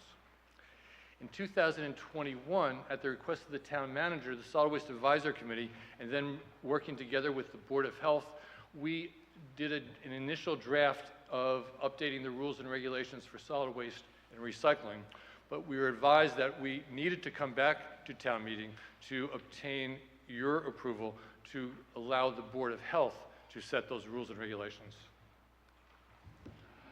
Why is it needed? So that the authority to approve and update rules and regulations for solid waste is restored within the Board of Health, who will implement and enforce the rules. The Board of Health already regulates refuse collection and would have implemented updated rules and regulations in 2001, except for what Article 28 stated, that it needed to go back to town meeting. Many towns in Massachusetts, I think approximately about 150 towns in Massachusetts, have passed similar rules and regulations through their boards of health. Why is it needed again? To finalize rules and regulations for solid waste and recycling needed to encourage and enable residents and businesses to conform to Massachusetts law, Recycling is mandatory per the Massachusetts waste bans. Statewide management of municipal programs is not feasible, so the state DEP encourages adoption of local rules and regulations to comply with the bans. Current bans include standard recyclables, yard waste, commercial organic matter from restaurants of a certain size and food stores, and many other items. Waste bans change over time, so municipal rules must be able to evolve. To finalize rules and regulations that will make recycling available to all, there are businesses now, there are condominiums now that are not recycling. Recycling is the town policy, but it's not, it's available to us, but is not the rules and regulations, and we need those rules and regulations. It's also to require private haulers to bundle pricing for solid waste and recycling services so that customers, commercial customers or institutional customers, don't have to pay extra to recycle. And we just included this is the list of towns with mandatory recycling. There's about 150 towns in the state of Massachusetts. And with that is the end of the presentation. Okay, Mr. Hargraves.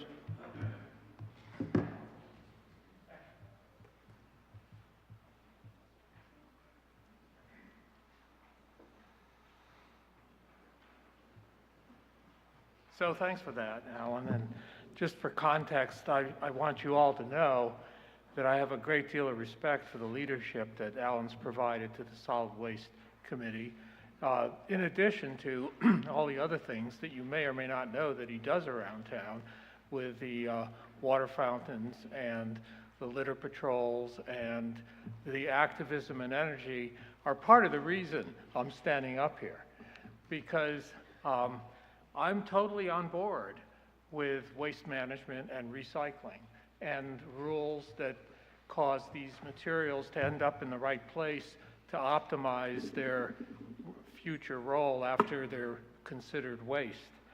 But my concern is that there's a lot in here that goes beyond the commercial, the recycling or composting of commercial food waste. And that is a state requirement, and it sits there nicely, and it's a mandate. But there's a lot of language in here, and so this about composting and basically bringing it to the individual residential level. And I know that there's an infrastructure for waste management, and there are options, and there's an infrastructure for recycling, and there are options. My concern is that in our enthusiasm to do the right thing, we might embrace this idea of composting, and as Alan has explained to me, I think you said that food waste is 30% of our solid waste. And so there's a huge opportunity, but there's no infrastructure to do it. And so to put the possibility of a regulation to come out as kind of an unfunded mandate from the health department is concerning. I support this article with the elimination, basically my amendment is the elimination of all the elements that remove, that mention composting. And starting, and I don't think you want me to read the whole thing, but as an example, and I've given a copy to Mr. Moderator, but the Board of Health may adopt rules and regulations to implement a program for composting certain waste materials in the town. And then it goes on to basically state talk about the composting of food waste as though it were something that we have the possibility of doing today as a routine thing. And I know there have been proposals for composting businesses, and Mr. Cavosa was here trying to acquire some ability to do that work on some of his property, but it's just not a simple thing, and I don't know how we're going to manage it. And I think we should walk instead of run into this, and I would welcome some presentation in the future of what is the process and what are the means and how are we going to accomplish it safely without creating rodent harborages and odors and all the other things. So I guess that I don't know how you want to handle the Sure, so we don't have a slide, because you handed us this. So you do have a slide? I have no slide. No, that's what I just said. You are correct. That's what I said. So we have the written highlights to drop the references to the composting throughout each time they appear within the main motion. So that's what the amendment is to remove all of the composting language from the main motion. Master Speaker, first I have to express my appreciation to all the work and energy you do too, Peter, and all the accomplishments that you've been a part of within this town. But flattery doesn't get you everywhere. I guess there's two components of composting. And you know what? We already have a composting facility. We have a yard waste and leaf compost facility on Blacksmith Shop Road. So there is in fact, the state has a ban. One of the waste bans is on leaf waste, is not to be in our residential curbside trash pickup. It needs to be separated and disposed or managed in a proper way, such as at the Falmouth Leaf Compost Facility. So composting is actually a requirement of the state today, not for food, but for leaves. Second, one day, it's, as Peter said, and there's a county report that came out in the last month that 30% of the residential curbside trash is food waste. And the state, we're running out of landfill space. The incinerators, trash to energy facilities are not growing. We need to find ways to manage that waste. Now, could the Board of Health at some point come up with rules and regulations for composting? Yes, probably after there's been a state mandate, but you're right, there's not the infrastructure to do that today, not just in Falmouth, but throughout the state of Massachusetts. But when that time comes, it's not going to be snuck through, if that's the proper word. Certainly there'll be capital requirements for it that would be coming, actually would come through town committees, the finance committee, the select board, and to town meeting. There would be operational costs increase probably, or they might at least be different ones, and they too would go through that same process. So I think it's important for the Board of Health to have the ability to consider it. And of course, part of the bylaw as it's written is to provide opportunities for public hearings. So it won't be snuck through. There'll be plenty of opportunities for the town leadership and the committees to be involved. So my final remark is you have bullet pointed my concern, and I think we'll have adequate time to respond to the environment where it becomes mandatory, and then we can empower this regulation to also encompass composting. But this town has so many moving parts. We're growing and planning for so many different elements, and I just don't want to stay up late another night worrying about going to the Board of Health meeting to see what the regulations are saying. So call me selfish, but I've laid my concerns to my colleagues here in front of you for you to do what you want with the amendment. And I think we're both in agreement that that the concern I have is something you recognize, and so it's just up to you, and I wanted to do what I thought was the responsible thing. So thanks for your time. Okay, Ms. Braga, do you want to speak on the amendment? Yes. Okay, Ms. Braga. Just briefly. This is almost getting too civil. I'm getting a little bit afraid, but I would just say I understand some of the concerns, but I would ask that you vote down the amendment. And the reason is, in addition to what Alan just stated, which I think are really practical, important points, that any expansion to include composting is going to come with, dollar signs that this body is going to weigh in on. The other piece is that we have an incredibly practical health agent, Board of Health. They are individuals. We've seen what they've done in the last couple of years during COVID. They work with businesses. They work with individuals. They are not looking to create additional work that they can't enforce because there isn't infrastructure there. They're incredibly user-friendly, community-oriented, so I don't have any concern that they're somehow going to rush to create, you know, rules that can't be enforced because there is no infrastructure or facilities for folks to be able to comply with them. So I would ask that we vote down the amendment and we move forward with the original article. Okay, Mr. Goldstone, do you want to do the amendment? Yes. Okay. Yep. With the microphone. I just had you on the list before there was an amendment. I would like to point out that, in fact, there is infrastructure for composting, for residential composting. We have residential compost commercially picked up every week.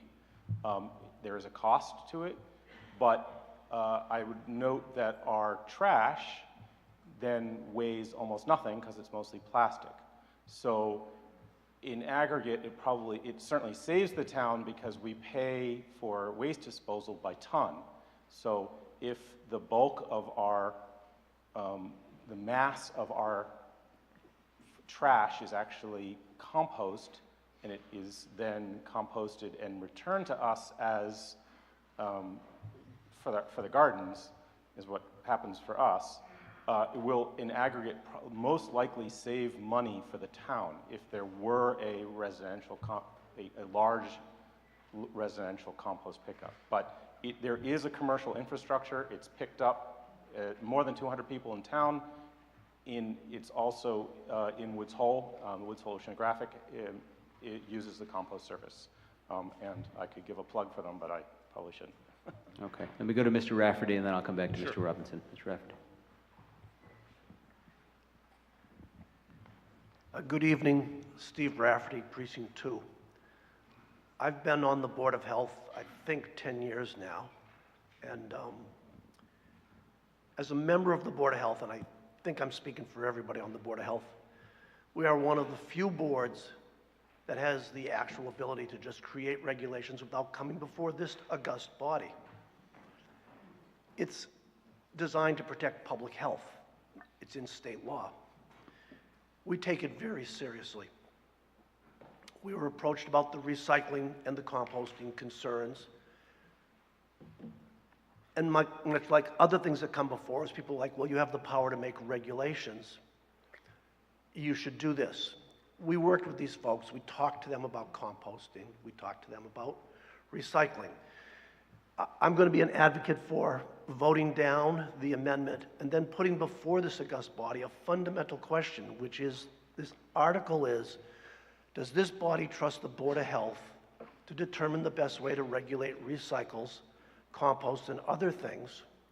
Or does this body want every regulation that might come before the Board of Health relative to this to come back to this body as a bylaw issue to debate and consider? So it's a kind of a concept issue as the way it was written, because we don't currently have what I would call a strong vote from this body that we should develop regulations around composting and around recycling, which have to be done in a public hearing forum.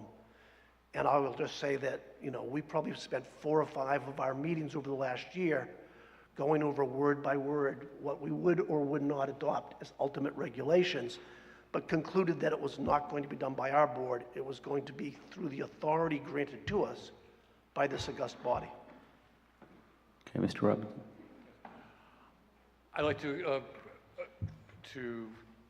thank Jed Goldstone for really bringing up something important and, you know, correcting me in that, yes, there is composting available, commercial composters available in Falmouth.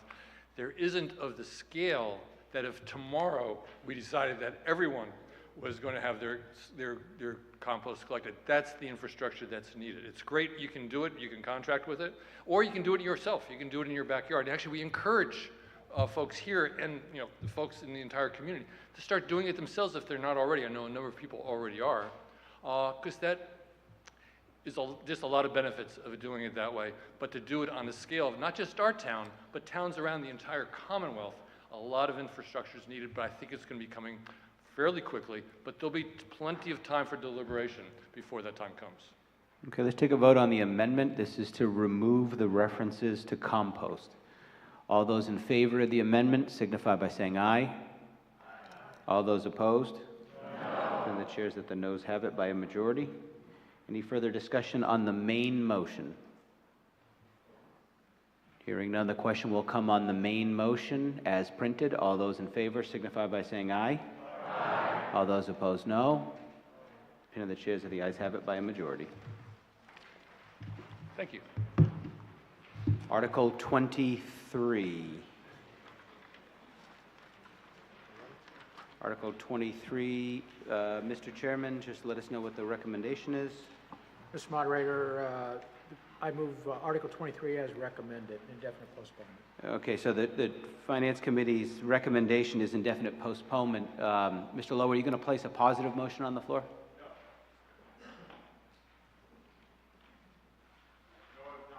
Okay, so once I take the motion for indefinite postponement, we go... Then we go straight to a vote. You don't get to speak if the main motion's IP. I will make a positive motion, yes. And then ask people to vote against it if you don't want us to go forward. Sure. Okay, so the main motion, sorry, the main motion is as printed. Mr. Lowell. I move $1 for the purposes of Article 23, so we can debate it. Okay. To appropriate the sum of $1 for the purpose of remediating erosion and providing safe trail access at Deep Pond. Nick Lowell, Precinct 5. The reason I wanted to speak on this is my mother, who's the petitioner, asked me to. She couldn't be here tonight, and I'm sure she's watching, so I have to do it.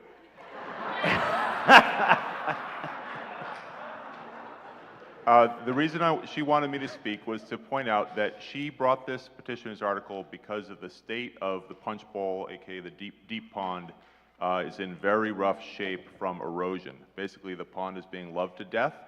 She wanted to bring it to the attention of the administration and to the Conservation Commission.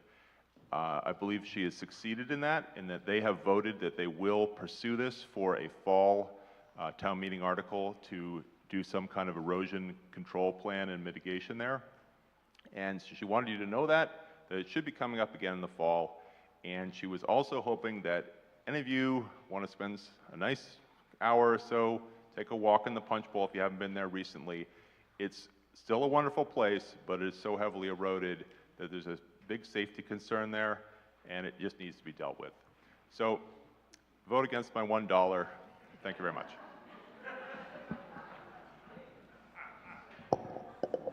You all heard the main motion and the recommendation to vote against the $1. All those in favor of as printed for $1 signify by saying aye. All those opposed, no. The noes have it by a majority. Article 24. The Select Board for the recommendation, and then we'll get a positive motion from the petitioner. Mr. Chairman. Mr. Moderator, I move Article 24, indefinite postponement, as printed. Okay, so the recommendation here of the Select Board is indefinite postponement. Ms. Johnson, you're going to make a positive motion? Yep. As printed? No. Okay. Do it. Yeah, do it in the mic so everybody can hear. Yeah. Okay. I didn't expect to be up tonight. It's a fast meeting. All right. I'm Patricia Johnson, and I live in Precinct 5. And I brought... I need you to make a motion first. What's the motion going to be? I make the motion that as printed. As printed, the same language that's in the warrant? Yes. Okay, so the main motion is as printed. Go ahead. Yep. Yes. All right. I put this, I decided to petition for this because I think people should be aware that this type of thing is going to happen. We are going to have to deal with the gas equipment. They are very, when I first got involved in this, I was particularly focused on the noise. But in reality, the problem really is with the pollution. And if we're going to climate change, we have to do things like change the way we do them. I agree with the recommendation by the selectmen that this needs more work. We need to have a dialogue in Falmouth, and we need to come back. I will make sure that we come back with more feed, more dialogue, more participation by people in Falmouth. But I do believe that we are going to go for electric leaf blowers, electric mowers. We have to. There's too much pollution with the existing, it's a health hazard. One, there are lots of figures online. There's lots of information on leaf blowers online. Many towns in the state of Massachusetts are adopting regulations like mine. And I did make a slide, but it's not up there on the screen. Oh, it's up here. Okay. Up. All right. And the regulations that I proposed are quite similar to almost all the other regulations that towns have used in Massachusetts.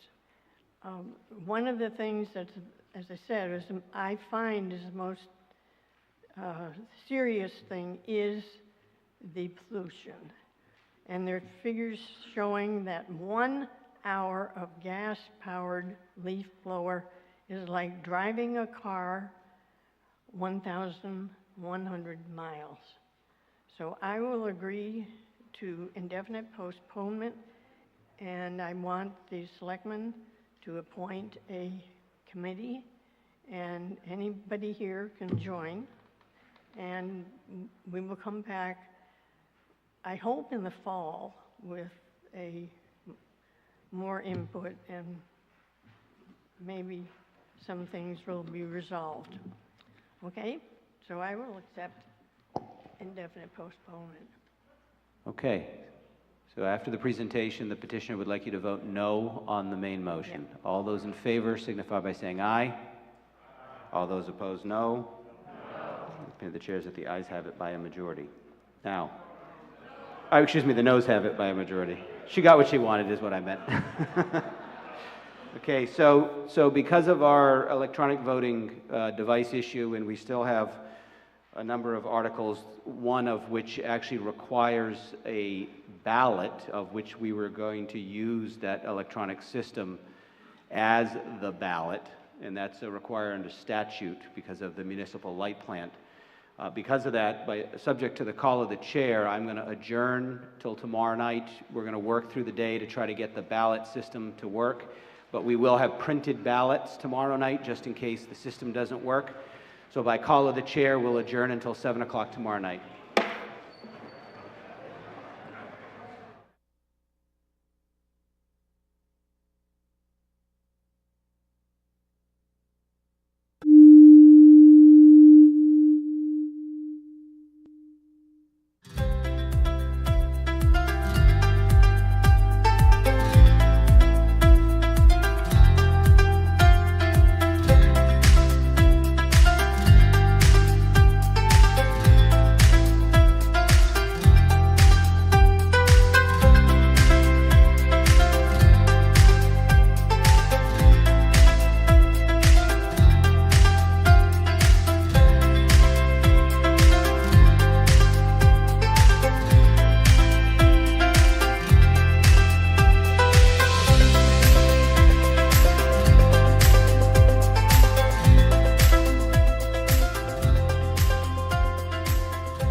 Falmouth Community Television's coverage of town meeting is sponsored by the following corporate underwriters.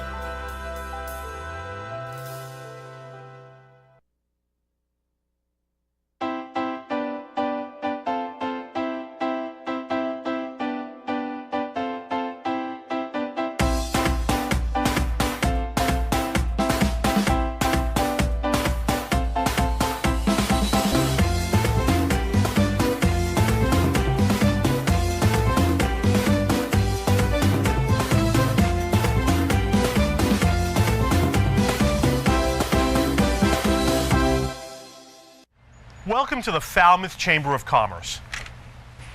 The Falmouth Chamber is dedicated to working on behalf of our members to make Falmouth a better place to live, work, and conduct business. We are committed to developing the economic, cultural, educational, and civic interests of our community and welcome the support from all organizations to achieve our combined goals. Whether you call Falmouth home, are a summer resident, or a visitor, we hope you take advantage of all that the Chamber has to offer. Hi, I'm Bob from Crane Appliance. Since 1983, as a family-owned company, our goal has been simple, to give our neighbors of the Cape and Islands a great shopping experience. Rest easy knowing our professional team will listen to your needs and help you pick out the perfect appliances. We'll take care of everything throughout the sale, delivery, and installation process. And we even have our own in-house service department. Crane Appliance, we call the Cape and Islands home. Carlson Printing for all your printing needs. 508-548-7303 or toll free at 1-800-696-7303. Our email address is carlsonprinting@aol.com. Carlson Printing for all your printing needs. Hosting services for fctv.org are provided by Meganet Communications. Meganet offers a wide array of internet services including Mega Backup Cloud Service, server colocation, T1, fiber, Metro Ethernet, as well as telephone services such as hosted PBX and digital voice. Their number one goal is to keep your communications network up and running and allow you to focus on growing your business. 877-634-2638 or meganet.net.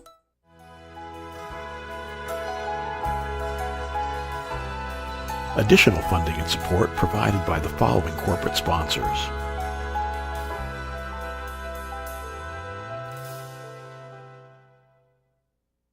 Francisco Tavares Incorporated is proud to be celebrating 70 years providing both residential and commercial landscaping. From landscape construction, maintenance to site work for over 70 years, our professional crews deliver a full range of landscaping, masonry, and yard enhancing programs. 508-548-0911.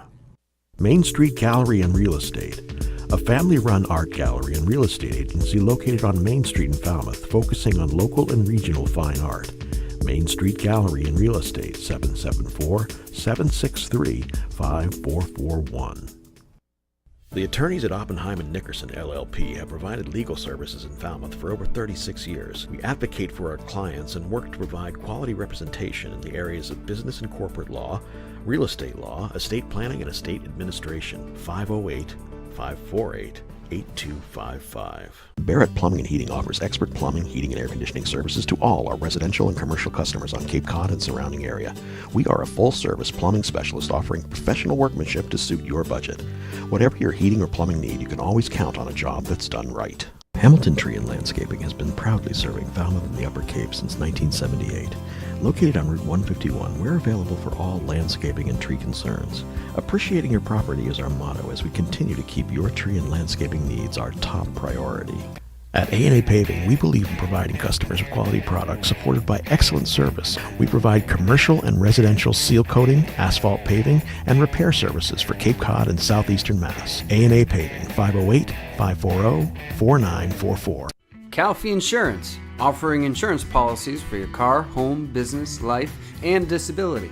Calfee cares about all your insurance needs. 508-540-2601 and online at calfeeinsurance.com. BSS Design has been providing civil engineering, land surveying, and permitting services throughout Cape Cod and southeastern Massachusetts since 1987. BSS Design, 508-540-8805. Liam Maguire's Irish Pub. With a newly renovated dining room, it's what an Irish pub should be. Main Street, downtown Falmouth. Eastman's has been Falmouth's hardware store since 1913, with a newly added retail space providing kitchen accessories and gourmet foods. Our friendly staff is available to assist you with your hardware and kitchen needs. 508-548-0407. Carpet Barn, Carpet One Home Showcase, a local family-owned business offering all your premier carpet and flooring needs. They also feature tile and vinyl floors, area rugs, window treatments, and kitchen and bathroom cabinetry, serving you at 4 convenient locations.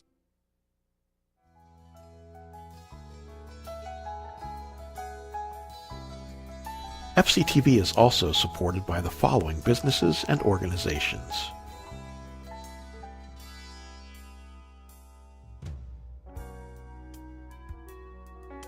Simply Hearing, Audiology and Hearing Aid Center, 508-548-8123, simplyhearing.net.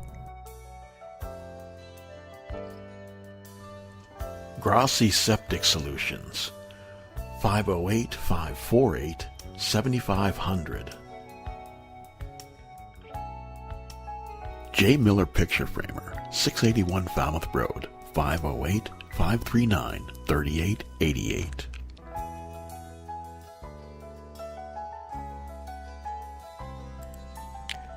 The Annie Hart Cool Team, 508-868-0664. Dalpy Excavation Incorporated, 508-548-9788. info@dalpyexcavation.com.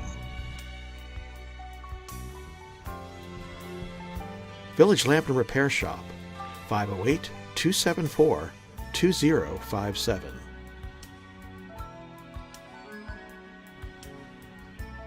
Nobska Lighthouse and Maritime Museum, friendsofnobska.org.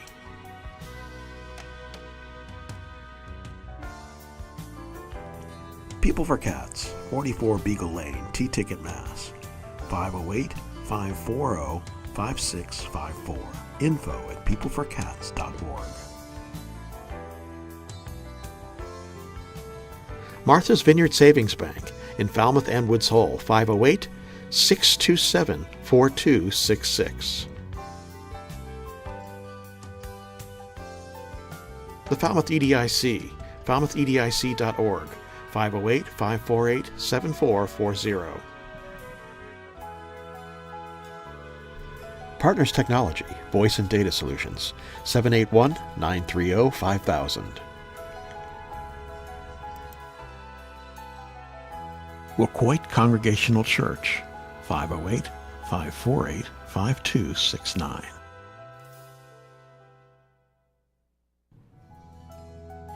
Sora's Flower Garden Nursery, 508-548-5288.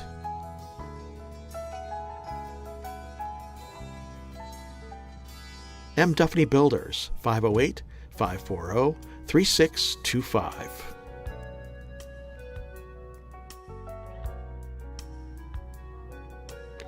Danny's Barber Shop, 508-548-6013.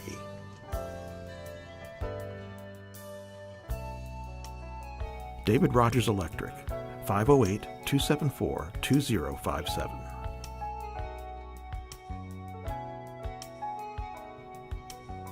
Murray & McDonald Insurance, 1-800-800-8990.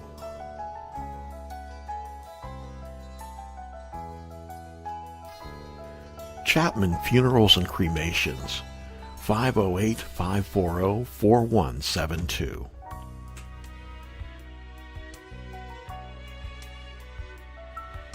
Hanush Jewelers in downtown Falmouth, 508-548-9107.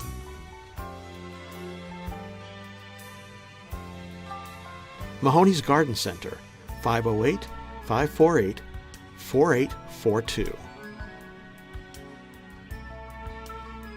The Cape Cod 5, 508-457-5252.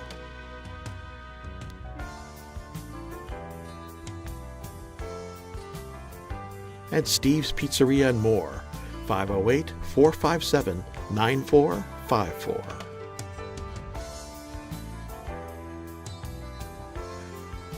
Additional support provided by Stop and Shop, Windfall,